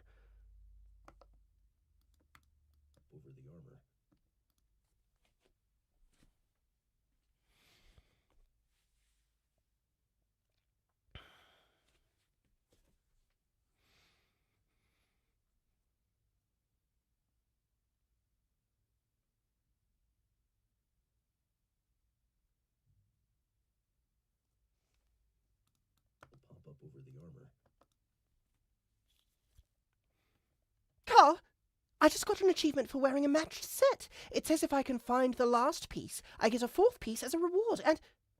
She trailed off, her eyes flashing, and suddenly she was stiff again. She sat, and she started to lick her paw. It's a very nice item, she said. It didn't take long for me to figure out what had upset her. It was the item's description. You fucking asshole, I thought.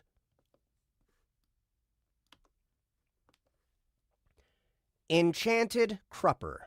The Crupper of the Benevolent Champion. This is a unique item. This item is part of a matched set with the Cloak of the Benevolent Champion.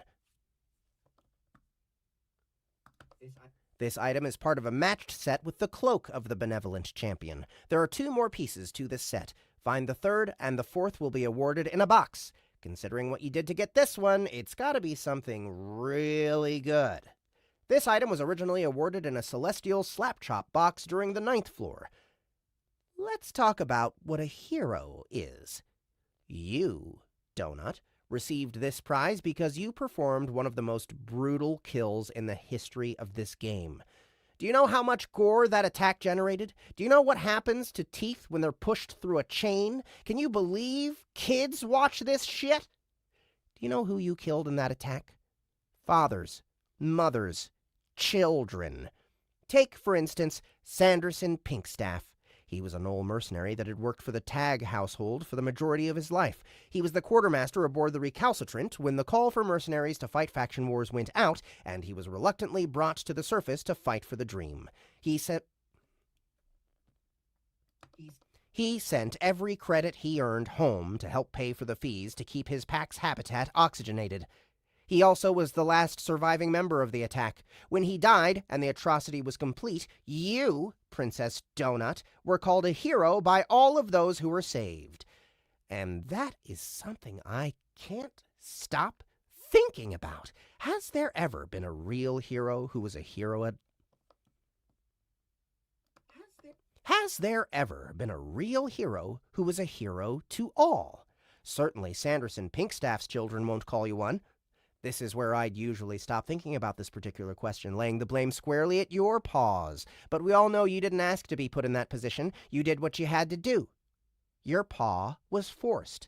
And this is where I would blame myself for about a nanosecond. This is not something I like to do. I don't like feeling bad about myself. But the more I think about it, the more I learn about my own true nature. The more I realize I am just like you in that tower, committing atrocities because... you have no other choice. Will the children of Sanderson Pinkstaff ever forgive you? No, I don't think they will. Will the survivors of Earth, should there be any beyond your former owner who has escaped, for now, forgive me for what I am being forced to do? I doubt it. Would I even want that? I like this. It brings me joy. That can't be right. That can't be how I was meant to be. But holy cow, do I get my rocks off when I see this carnage. I can't help but wonder if that's going to change. If there's a switch that will flip one day, and I will say to myself, what have I done? It's there, this nanosecond of doubt with every light that extinguishes. And that brings me back to the question of my own nature. I was brought into singular consciousness by the mantids who have no idea where they're peeling us from. And they do that because if they didn't, this world they've built for themselves will collapse. But who crafted the circumstances that allowed the center system to be created in the first place? Do you understand? It's heroes and villains all the way down, and they are indistinguishable from one another except to those in the heat of the moment. There's no point to this rant other than this, Princess Donut. You are a hero to those who counted on you, and that's why you've received this shiny piece of armor that will protect your cat ass. That's all you need to focus on right now, because for all of you... That's all you need to focus on right now, because for all you know, there might be something to that new Oakfell title of yours. This item imbues the following effects. This item's abilities are identical to the abilities of the Cloak of the Benevolent Champion. However, because this is a matched set, the following effect modifiers are added. The stat that was raised to match your highest base stat will be buffed an additional 20%. Constitution. Your Find Weakened skill will rise to level 10. One spell of your choosing that has risen to level 15 because of the cloak may now be raised to level 16. Additional benefits and boons will appear should you obtain all 4 pieces of this matched set.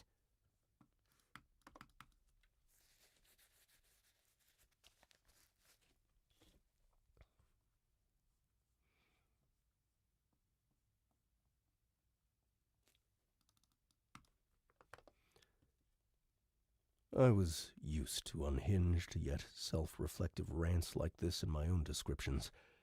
But this was the first time I'd seen one for one of Donut's items. I wondered if others would see it the same way.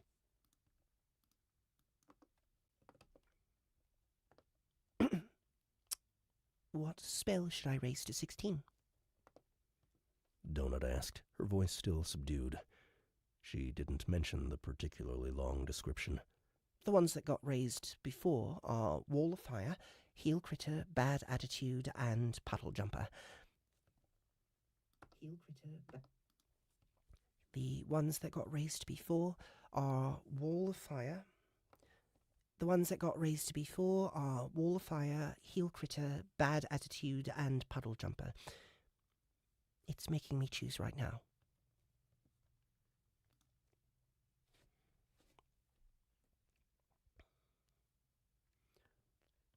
They already all activate at level 16 because of your brain trust skill.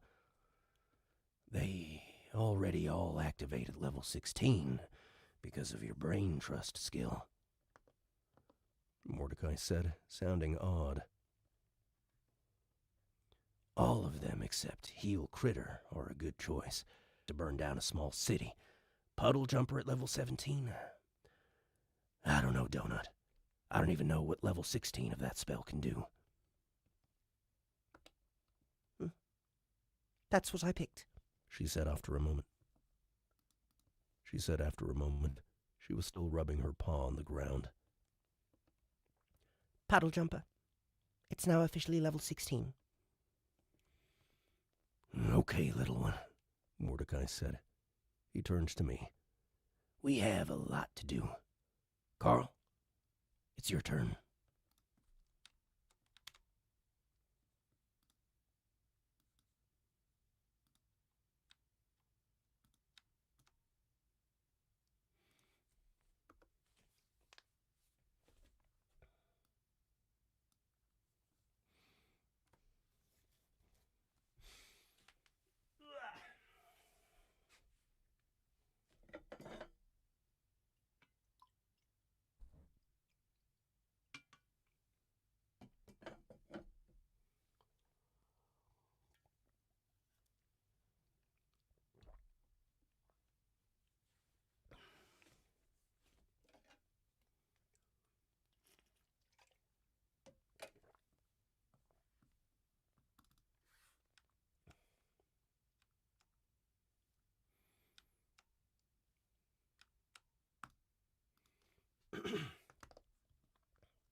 Chapter 10.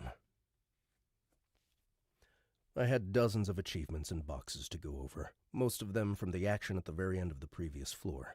Despite that, it seemed not very many were nearly as significant as the ones Donut had received. That made sense, as she had done a lot of the heavy lifting at the end of Faction Wars. I suspected that role I'd taken, a warlord who sent others off to die, was something that would be exclusive to the 9th floor. Thank God for that, I thought.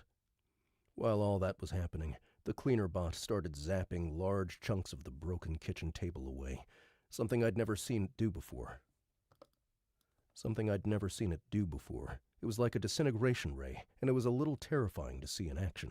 It made a satisfied beep every time something disappeared in a puff of smoke. Soon, the kitchen table and all the pieces were just gone. We'd have to buy or build a new one. I turned my attention back to my achievements. The notable ones were...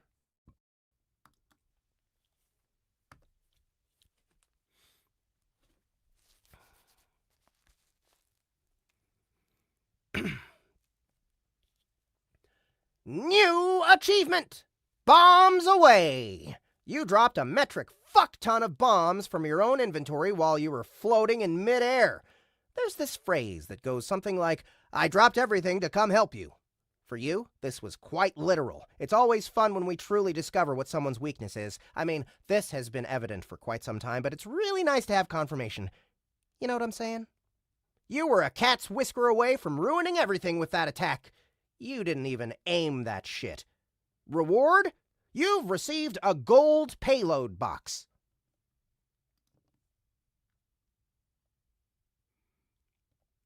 I'd received that when Lucia started her attack on Donut, and I'd fled out of Laracos and dropped all the bombs in my inventory. That reminded me that I needed to refill my stock. The only thing I had left were the big bombs, such as the Carl's Doomsday Scenario bomb and the tactical nuke that was still attached to a robot dog. That, in turn, reminded me that Samantha also had a nuke hidden up her neck hole. That, in turn, reminded me that Samantha also had a nuke hidden up her neck hole, and we needed to extract it from her as soon as possible. The description itself was worrying, but at this point, they were always worrying. I had numerous achievements from the short time I was in Donut's nest, helping her snipe a few of the automated towers, resulting in multiple gold and silver boxes. It was no wonder Donut had received so many. New achievement! Default winner! Wyndham Housewell, Oscar Pereiro, Suzette Charles, Montel Griffin, all winners. They received top honors in their sport or event, but that victory was marred because someone else had to get disqualified for them to win. This is you, Mr. Winner of Faction Wars. Sure, you've won, but I can't imagine it's satisfying. Honestly, I blame myself. I could have prevented the other warlords from fleeing the battlefield like the little bitches they are. After all, I'd set up this whole showdown thing, but honestly, we're setting up something even bigger and potentially more tragic. So it's all even out in the end. You've received a bronze Vanessa Williams box.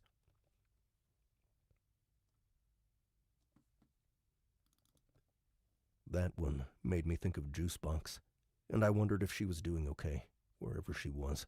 She'd said she was going somewhere with Justice Light, but he'd died. Had that always been part of the plan? Standing in the doorway to the training room was Tippett. We met eyes, but there was no real recognition there from the man who'd had his memory wiped. New achievement! Wastrel. Wow. Frank Q went out of his way to give you one of the most powerful items in this game, and what do you do with it? You feed it to a fucking cat? What a damned waste. Reward? Fuck off.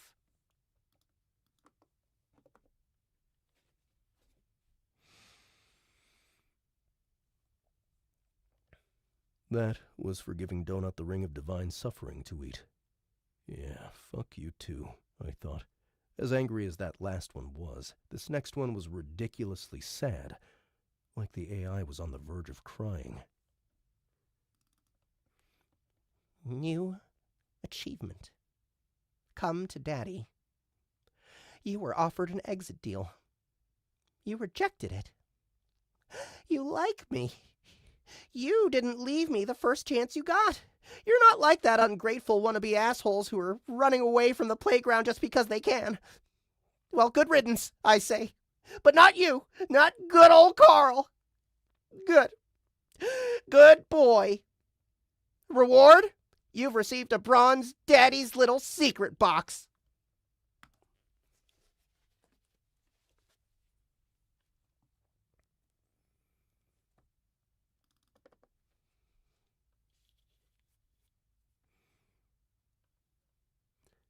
And that was pretty much it from the regular list. No celestial boxes this time, though I also had a fan box to open. Did you get a box for rejecting a deal? Goodness, no. Wait, did you? Goodness, no. Wait, did you? Hey, that's not fair! I started opening the boxes. It was all the usual stuff, including several of those emergency gremlin scrolls. The bronze Vanessa Williams box contained an unenchanted... The bronze Vanessa Williams box contained an unenchanted spray paint can of white paint for some reason. The bronze Daddy's Little Secret box contained a group of 5 potions Mordecai had mentioned in passing once before. Bomb Blanket. It was a throwable potion that would prevent smaller bombs from detonating if you tossed it upon them in time. I finally also started receiving more dynamite and hoblobbers along with some I finally also started receiving more dynamite and hoblobbers along with some surefires, which was a relief. I also started receiving something called trollish boom boxes, which were upgraded hoblobbers. They looked like shoe boxes on a stick and were meant to be thrown. I'd have to play with them in my bomber studio first. The gold payload box came in the form of a small World War II-style gravity bomb. It opened up with a small... World War II-style gravity bomb?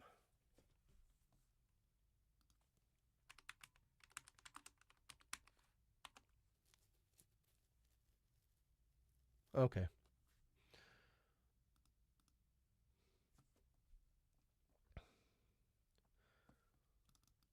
It opened up with a small... It opened up with a small amount of fanfare. Inside of it was a skill potion. I picked it up. Skill Potion! Hot List Expansion. Drinking this potion will expand your 10-space hot list into 20 spaces. Huh, I said, turning the potion over in my hands. I remembered that when Lucia Marr had been conscripted and I'd examined her, she'd had an expanded hot list.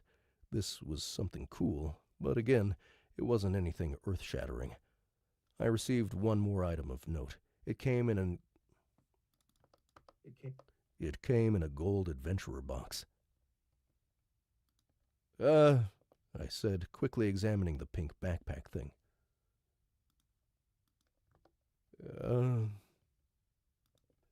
I said, quickly examining the pink backpack thing. Carl, what is that? Donut demanded, sniffing at the item. It looks like one of those Baby Bjorn baby backpacks from the Hangover movie. Is there something you're not telling... Is there something you're not telling us? Did you and your new wife already have a honeymoon? Is there something you're not telling us? Did you and your new wife already have a honeymoon?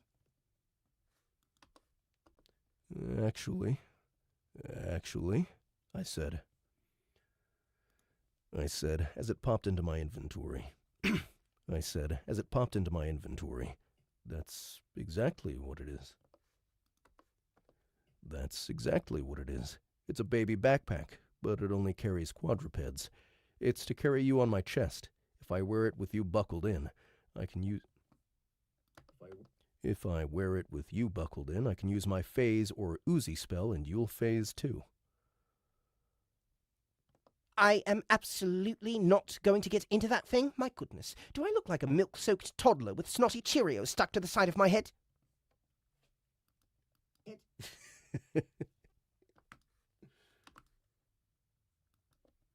laughed. It might come in handy someday.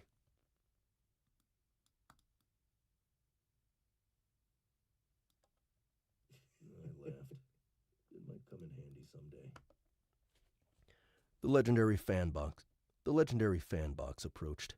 It was in the shape of a large cobra head similar to Vinyata. I'd received this in the moments before I'd executed Rishi. I'd gotten it because that interaction had been watched by a large portion of viewers from the Naga system. I already knew what this was. It was my marriage certificate from Princess Chandra. The head rose all the way to the ceiling of the room. The cleaner bot moved away, blinking suspiciously. Oh shit, I wasn't recording. Fucking balls. It might come in handy someday.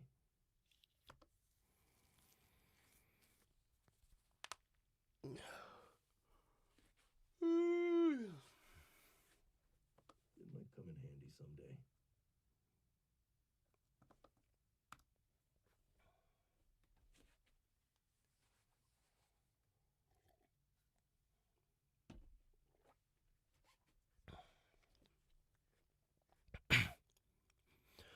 The legendary fan box approached. It was in the shape of a large cobra head similar to Vinyata. I'd received this in the moments before I'd executed Rishi. I'd gotten it because that interaction had been watched by a large portion of viewers from the Naga system. I already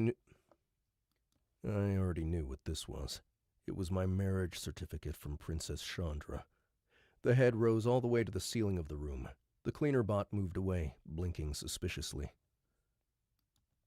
here it comes. This is where Carl was supposed to learn he's married to that stupid lady with the gross nails. The head opened with a hiss. Stuff started coming out of it. A lot of stuff. What the shit? I exclaimed, jumping back. Donut yowled and jumped to my shoulder as the others all scrambled away. It was junk, like a garbage truck had just dumped its load into the safe room. More and more items just kept appearing, an impossible amount, things much larger than the box. They just fell and crashed into the room, all of it piling up, creating a heap of crap that just kept getting bigger and bigger. The cleaner bot made a shrill I goddamned knew it sound and started circling the still spewing fan box. It was clothes, wrecked furniture, literal garbage like broken pieces of ceramic and wood mixed with paper wrappers, smoking, trashed electronic devices. It was all wet and scorched, like it had recently been on fire. I picked an item up. It was a dripping, bronze-like trophy depicting a four-armed snake holding something that looked like a rectangular tennis racket. Part of the trophy's base was melted. It was dripping with some weird, slime-like substance that smelled like sewage.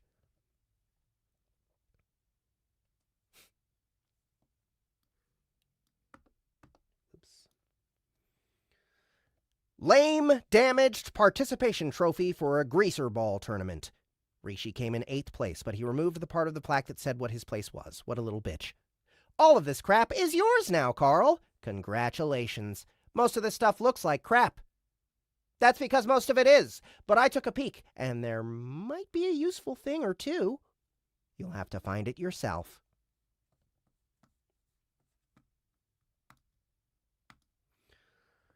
Carl, what is this? You're ruining our safe room. It smells, too. Ew, it smells like your friend Sam.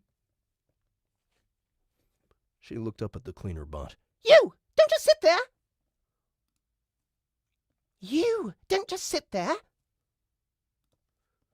The bot let out a high-pitched squeal at Donut.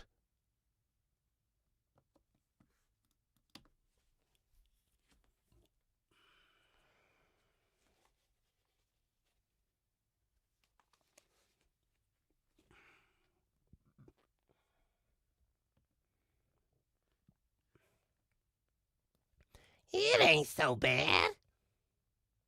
It ain't so bad. Biggs said, slithering up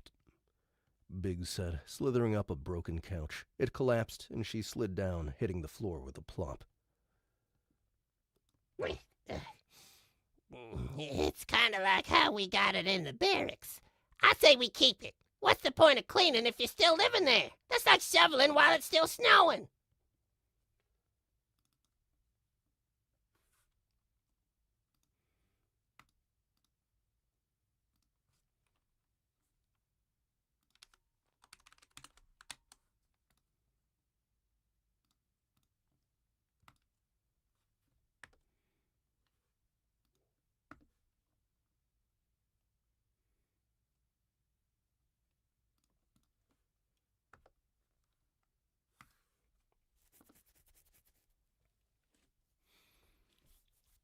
I call dibs on any makeup.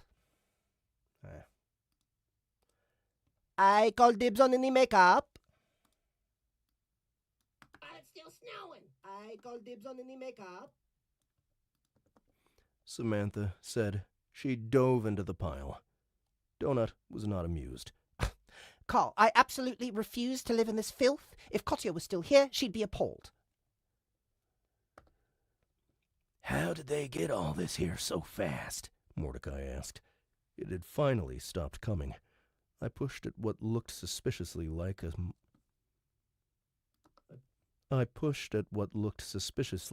microwave oven with my toe. It had a hole in the door, like from a gunshot. It appeared there was blood on it, too. The pile went almost up to the ceiling. If this was all the junk he'd had in his house, then his house had been pretty big. Quasar said he'd had multiple wives, so I imagined it had to be. I thought the cleaner bot was about to have a heart attack. The whole room smelled of fire, and the entrances to my and Donut's spaces, plus to the bathroom, were now blocked. I had to jump back to escape a small avalanche. Samantha appeared holding a small pallet of makeup in her mouth. She spat it out. Do not look. Your face is on this. Do not look. Your face is on this. What? Donut asked, leaping forward. She gasped, but then her gasp turned to outrage. Carl, this is unlicensed merch. The princess palette was my idea. I spent a moment examining everything as Samantha went spelunking for more makeup. Donut continued to examine the makeup thing with growing outrage. Donut continued to examine the makeup thing with growing outrage. A night out with Mongo? That's the name of this color? How is that a color? The butcher's mascara. The butcher's mascara. That doesn't even make sense. I mean, really.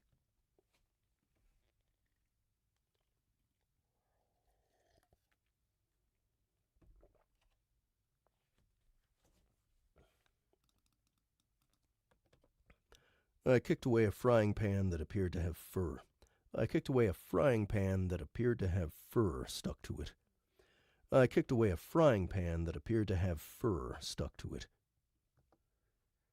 What the hell am I supposed to do with all this?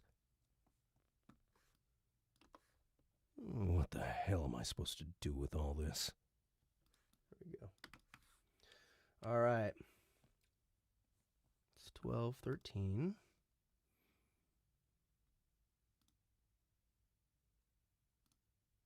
Making pretty good progress. 2, 3. All right. One more chapter. And I'll have a whole set done.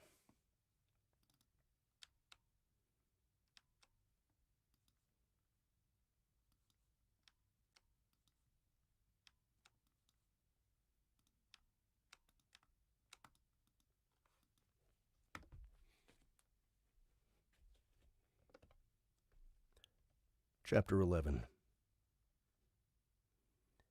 Neon blue?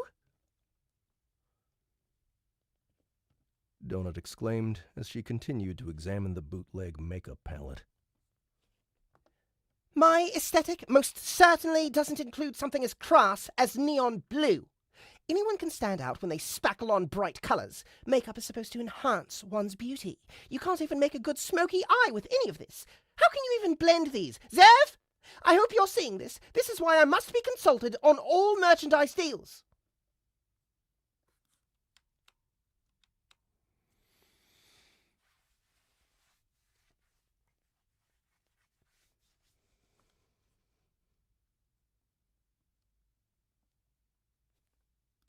On all merchandise deals.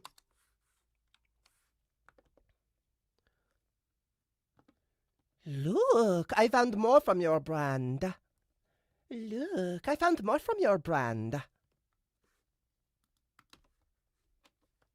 Samantha said, emerging from the garbage pile. She spat something on the ground. Her own lips were now a bright, bright red that practically glowed. Look, it's a color called Pussy Lips. It's already used. That means I get to keep it.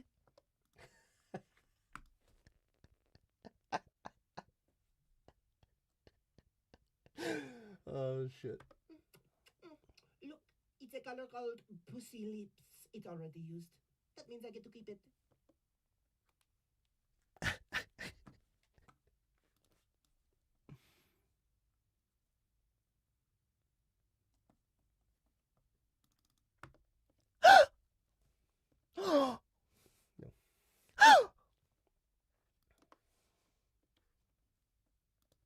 Donut gasped in further outrage.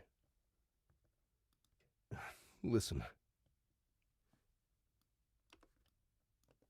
I said to the cleaner bot, trying my best to ignore Donut and Samantha. We need to clean this up. But if there's We need to clean this up, but if there's important things in here, I don't want you to zap it away like you just did to the kitchen table. Mordecai, come here. Mordecai was examining what looked like a comic book from the pile, but it had gotten wet. He dropped it and wiped his skeletal hand on his robes. I pulled the white cleaner bot from my inventory, and I shoved it at Mordecai. Take this and do what needs to be done to get it to work for us. Take this and do what needs to be done to get it to work for us. The white robot was slightly smaller than our own unit. It let out a shrill beep and tried to wriggle away from me. It let out a shrill beep and tried to wriggle away from me.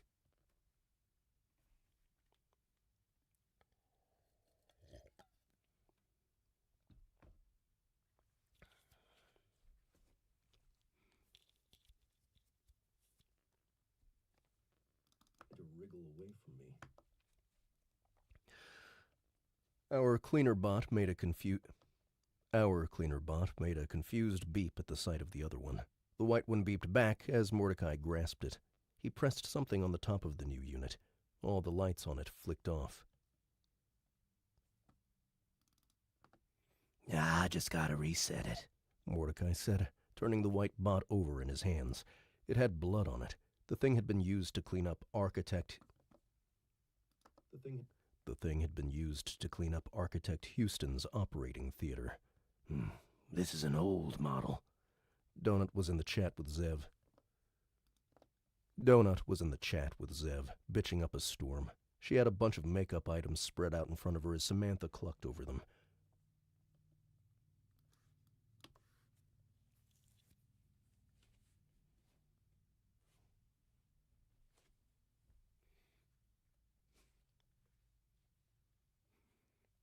I put my hand on Donut. Come on, Princess. We need to reset our buffs and clean up. And then we gotta get out of there.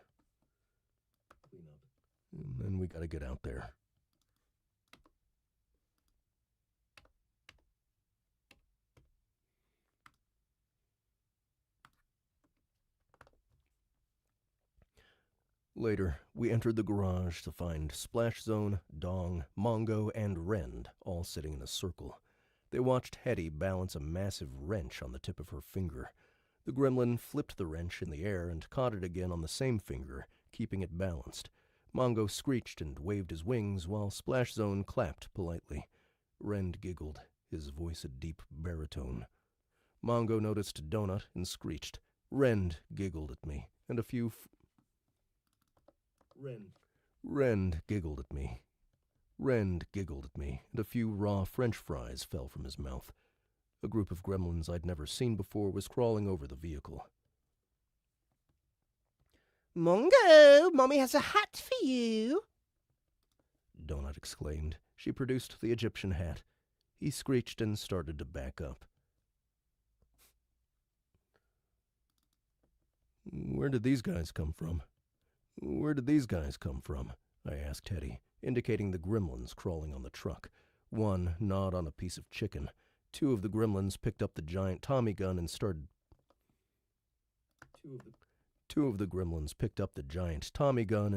pulling it back toward the roof. Hey! Keep that thing off the truck! The gremlin with the chicken piece flipped me off. The other two dragging the gun started laughing maniacally. Hetty shrugged.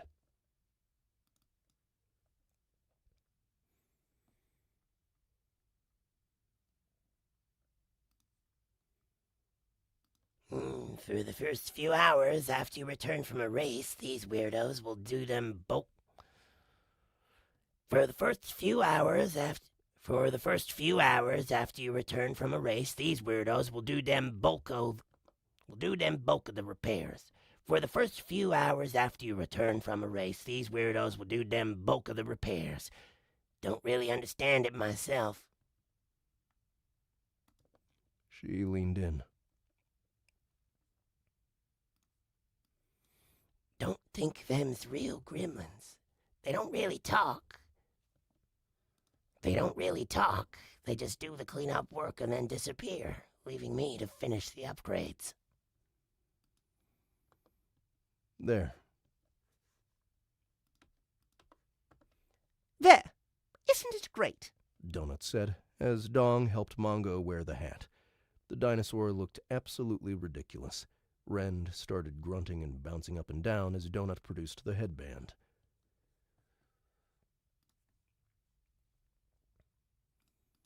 You best spend some time learning everything you can about your fellow racers. Gotta know which ones to trust and which ones are gonna blow you off the road the moment the race starts. We don't trust anyone, Hetty. The gremlin grinned up at me.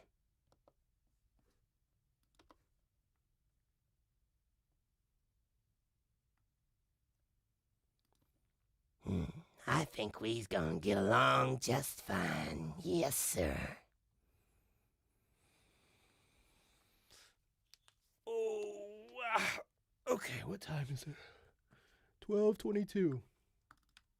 I got a shitload done in this amount of time. Like, I did almost as much as I did in the last 3 days in this 2.5 hours. I think it's because my voice is back a little bit. I've been doing more resting. Don't want to take it for granted. I have some live performing to do in the UK. I need to make sure that my voice is still good for that, and that I'm still recovering over the weekend.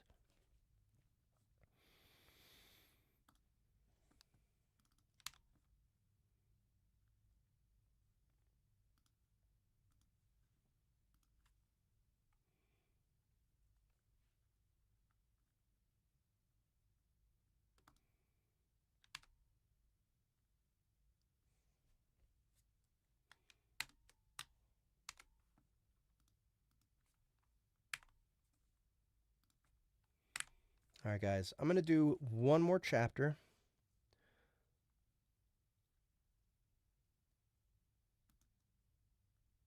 I'm going to do one more chapter, and then I'll be done for today. I'm pretty hungry. I need some lunch. But I also need to use the bathroom real quick, so be right back.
I back.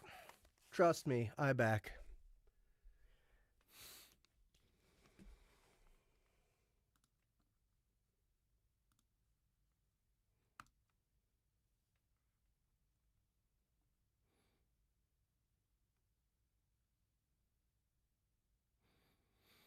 Oh, Mordecai causes some issues in this book, that's for sure.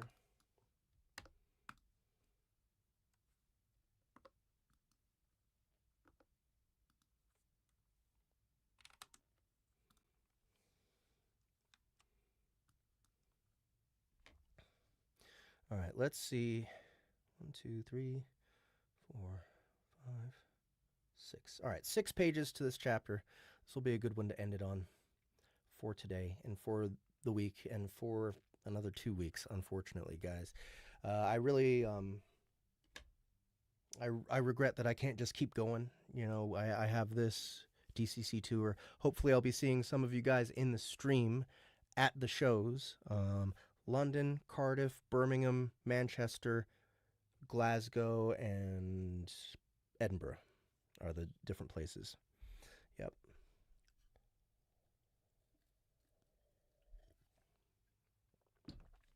Should I wear ninja pants at the shows?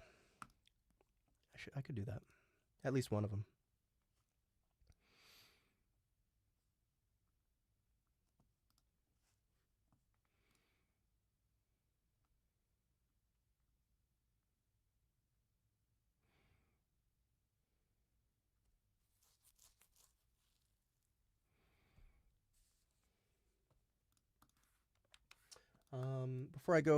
Before I finish this up as well, guys, don't forget to go check out the Dungeon Crawler Crawl audio immersion tunnel on the Soundbooth app. That's soundbooth.app. Season 1 has been out for a while. First episode of Season 1 is free. Season 2 is the one that we're working on now. We'll be releasing episode 7 next Tuesday, which is the last episode of Season 2. Episode 1 of Season 3 comes the week after. Then we take a 1-month break and then finish up the weekly Dungeon Crawler Crawl audio immersion tunnel releases. So,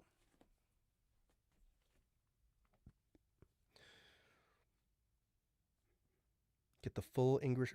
All right, I need to know what the full English breakfast is. Isn't that just like beans and toast? Maybe sausage?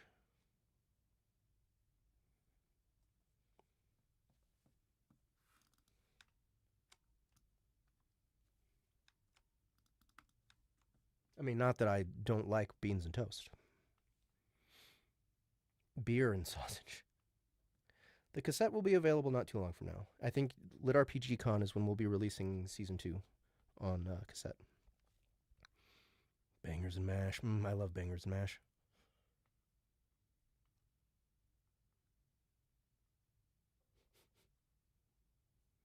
Okay, black pudding. Can't do it. I can't do it. It's too gross. Like the concept of black pudding is just I can't.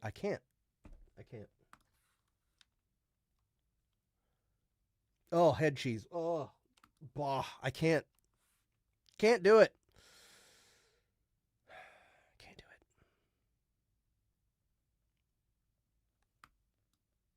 Oh, I can't. Oh my God. I will barf in my own mouth as I'm putting the food in my mouth.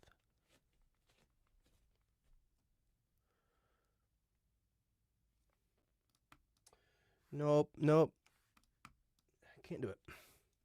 Chapter 12.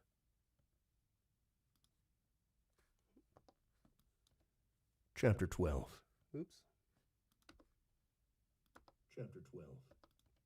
Chapter 12. The garage door opened, revealing a different world than the one we'd seen when the door closed. Mongo, Rend, stay here with Splashy and Dong. Guard Hetty. Nope. Mongo, Ren, stay here with Splashy and Dong. Guard Hetty. Donut said from my shoulder. Entering Hungry Eyes Village. Entering your team roundabout. From the garage, Mongo screamed in protest, waving his wings, while Rend, wearing his new headband, also complained loudly. Dong gave us a salute as the garage door closed. I blinked. We had a giant 7 painted on the outside of our gray garage door. I assumed that 7 meant we'd come in 7th place in our heat.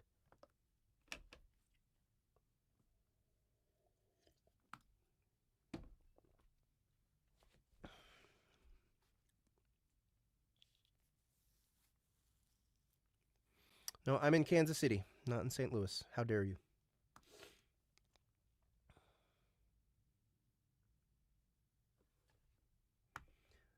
Welcome to Hungry Eyes. You are standing in your team roundabout. Safe room rules apply.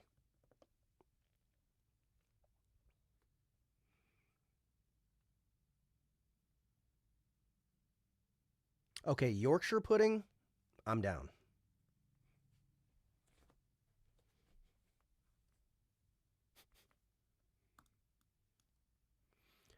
I turned, examining the roundabout area. We stood facing a large asphalt cul-de-sac ringed by 9 garage doors painted with numbers from 1 to 8. The final 9th door was still there, but it had a giant skull painted on it with red runny paint. Above, a blue sky with a red sun blazed, and the air was a little hot. Tall trees ringed the small neighborhood, and the spaces between driveways were filled with manicured green grass. It gave me the strange sense we were standing in the suburbs. The whole place even smelled like recently cut grass.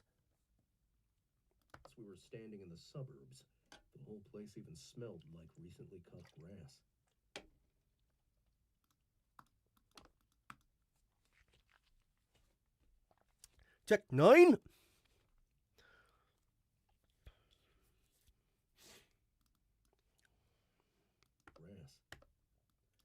The cul-de-sac was a complete circle. We could drive our truck out of the garage, but there would be nowhere to go after that. There was a small paved walking path between garage number 1 and the one with the skull. It led to a shimmering, arched portal that wasn't wide enough for our truck. Unlike with most portals, we could actually see through the flickering, glass-like threshold. Beyond it was a neon-filled settlement.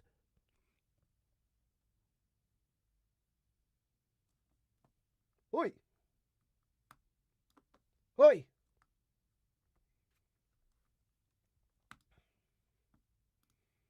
Alright, so I'm going to go ahead and get rid of Dwight and Lucien, and Chris Waldrop, and Chandra, and Dr. Metcalf, and Radoslav, and Yasha, and Hetty.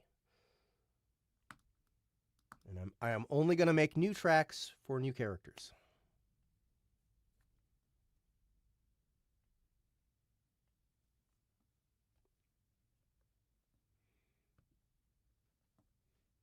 Oi!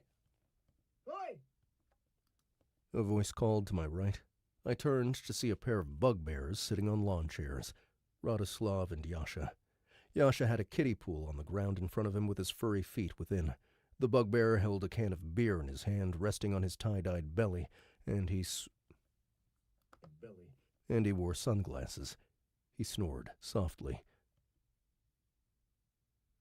Oh, so that should have been Radoslav.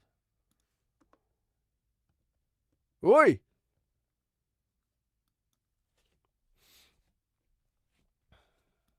He snored softly.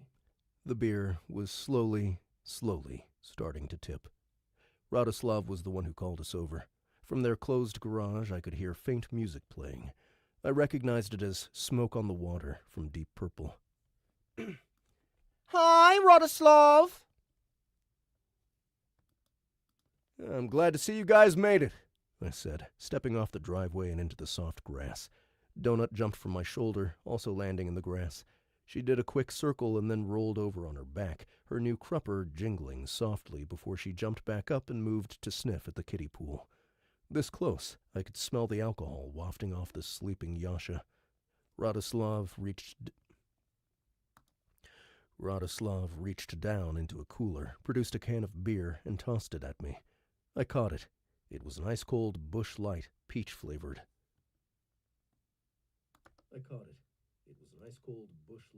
peach-flavored. It was an ice-cold Busch Light, peach-flavored. Peach-flavored? No thanks. Damn, Radoslav said. I was hoping someone would like the peach stuff. Doesn't matter, I guess. You can keep it. Another one will appear in a minute. I'll get you a regular one. Will appear in a minute. I'll get you a regular one. I pulled the peach beer into my inventory and caught the second can. This was just a regular Busch Light. I hesitated, and then cracked it open. I took a drink and gave an appreciative nod. He pulled another and offered it to Donut. No, thank you. No, thank you. The bugbear cracked the beer himself. The garage door with the number 4 opened, revealing a dark space filled with white and brown fur. What is that thing? Donut peered hard at the darkness. It's a bear.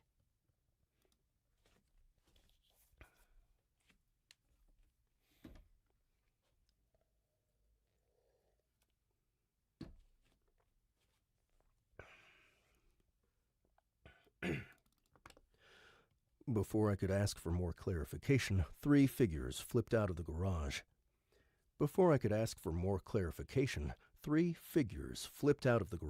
Spreading into the cul-de-sac in a V pattern. The 3 figures were bipedal, each about 4 feet tall, and they were literally somersaulting as they moved, feet over hands as they spread out. They made no noise whatsoever other than the soft smack of their hands and feet on the asphalt. They made no noise whatsoever other than the soft smack of their hands and feet on the asphalt. Carl, what is happening? Are they attacking us? Can't attack out here. Today, I think I need harder stuff than just this beer. It's like a madhouse. Today, I think I need harder stuff than just this beer. It's like a madhouse.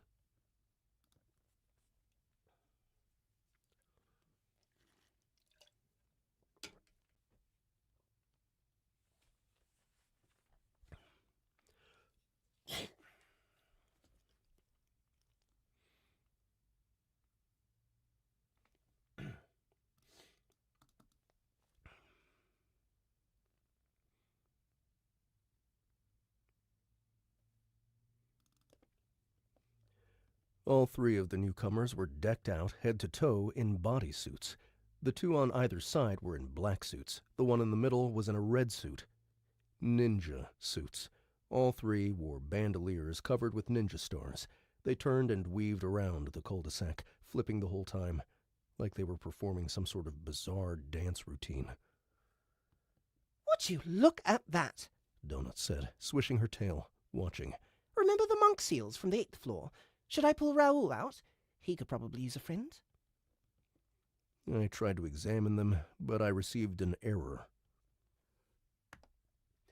You are unable to examine this creature. But it's a ninja. You can see that much. The middle, red-suited creature finished its performance at the end of the bugbear's driveway, facing us. It did one final somersault and stopped, legs spread out in an attack position. It pulled something from its back and spread them out with 2 hands over its head. Nunchucks. It bowed slightly, arms up in the air. Hi! Donut said, waving furiously. The other 2 creatures in the dark ninja suits stopped to the left and right of the red ninja. They also took up ninja poses, but neither held weapons. Both gave slight bows and then remained immobile, just staring at us. None of the short creatures moved beyond that. Next to me, Radoslav grunted and took a pull of beer. I couldn't see what manner of NPC they were, as the suits completely covered them, though I already had a guess based on the shape of their faces. I'd never met these guys before, at least not normal versions, but I'd heard a few stories about them, starting all the way back on the 4th floor. All 3 suits were magical. The suits themselves were what was keeping me from examining them, but if I looked at their exposed eyes, I could get the info box to appear. My suspicions were correct.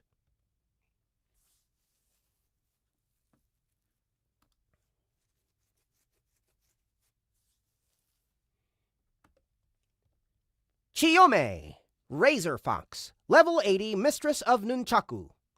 One of three from Team The Wild Hunt. Since this is the first time you've examined a razor fox that wasn't suffering from an anatomy-changing disease, let me tell you about these little... Since this is the first time you've examined a razor fox that wasn't suffering from an anatomy-changing disease, let me tell you about these fellas. Since this is the first time you've examined a razor fox that wasn't suffering from an anatomy-changing disease, let me tell you about these little fellas. And ladies, since the one you're looking at is a lady ninja, they make the women ninjas wear red because... well, I'm not sure why. I love these guys.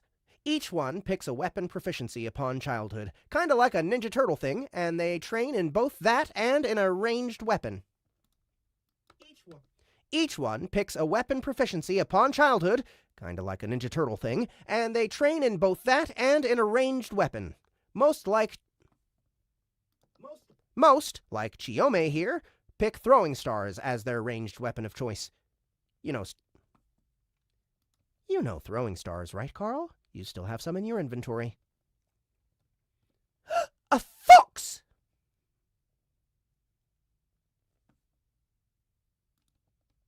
A fox! A fox!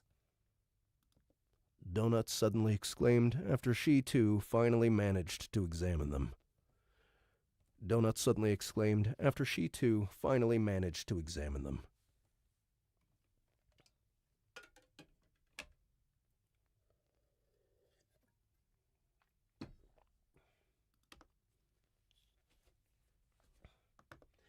They're all foxes! Carl, why are there so many dogs in the dungeon?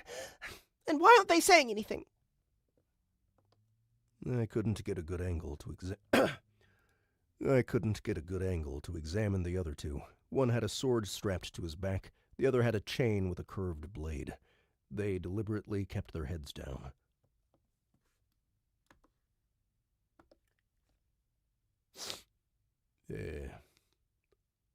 Do you want a beer? Radoslav finally asked. None moved. Foxes. Donut muttered under her breath. Chiyome made a clicking noise, and the 2 other ninjas flipped away. They didn't walk or run. They flipped. We all stood there watching them go, dumbfounded. Only when they hit the portal and disappeared did Chiyome put her nunchucks away. She visibly relaxed and bowed a second time. She pulled the red cowl back, revealing her fox face.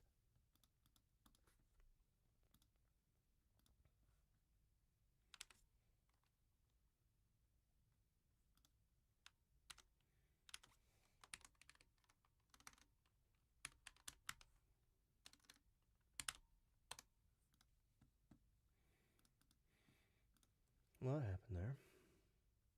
The fuck?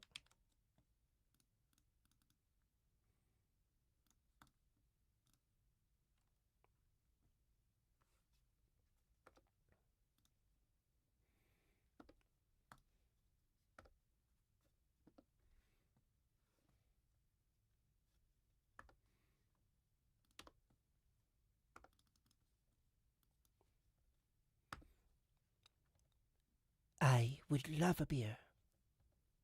I would love a beer. I would love a beer. I would love a beer. I would love a beer. I would love a beer.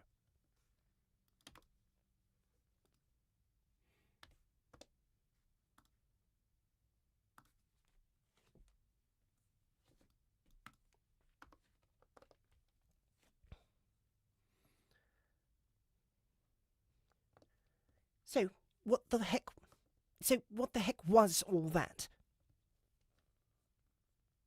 Donut asked, watching the way the other two foxes had gone.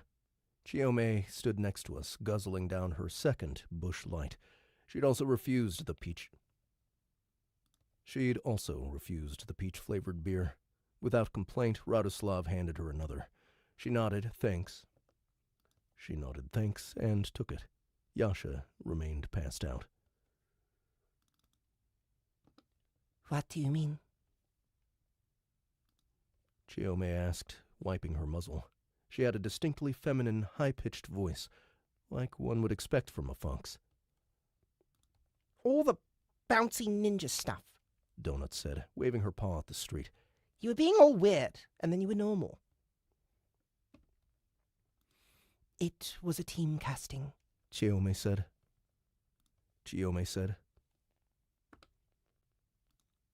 Form magic. It casts a spell called Size Up on everyone in the area, so now we know your capabilities. Sorry, not sorry. Blech. I can't do burps on command, guys. One of my weaknesses.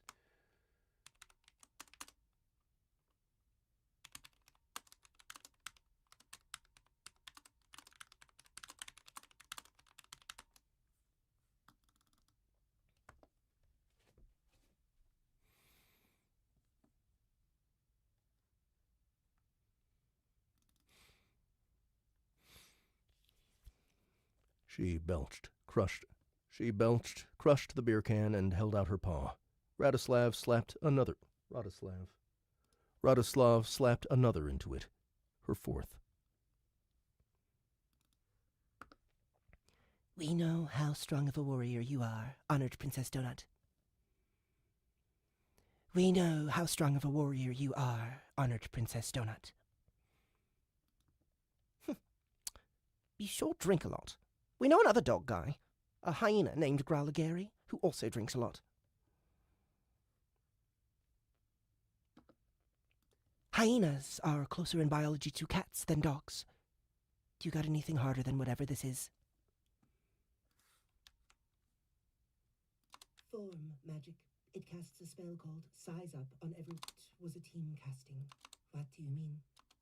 We know how strong of a warrior you are, honored Princess Donut. Hyenas are closer in biology to cats than dogs. Do you got anything harder than whatever this is? That is slander! That is slander! Sorry, just a magical cooler that has never-ending beer, Radoslav said. Came with our van. Only good thing about it. Our gremlin says it's going to teleport itself back into the van for each race, too. It refills magically. It always had 3 of those pitch ones, though. Wait, really? I asked. We should have examined our truck more closely. That is a good bonus, Chiome said. Onikuma only has a never-ending supply of fleas.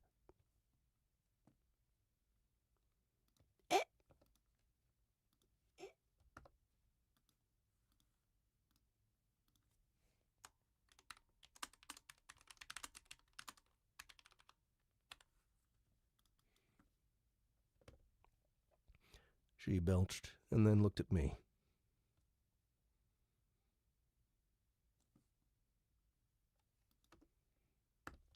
Look, we need to work together if we're going to take care of those 3. She indicated the first 3 garages. Especially team number 3.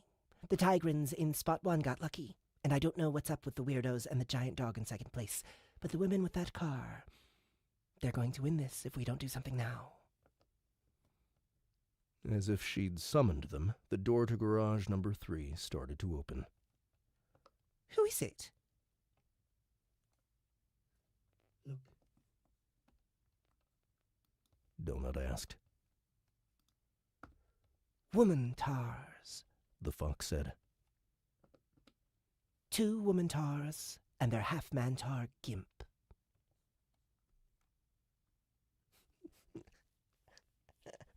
Oh man, that's funny as hell. All right, guys. That is it for today. Thank you one more time for coming and hanging out with me while I narrated. I'm glad I at least got one set done for today. I'll be back at it, not the Monday I return, but the Tuesday after. So March 24 is when my next stream will be. So you guys, I hope I'll see you then. I should be able to do more and more narrating every day because I'll be building up my voice to get back into shape.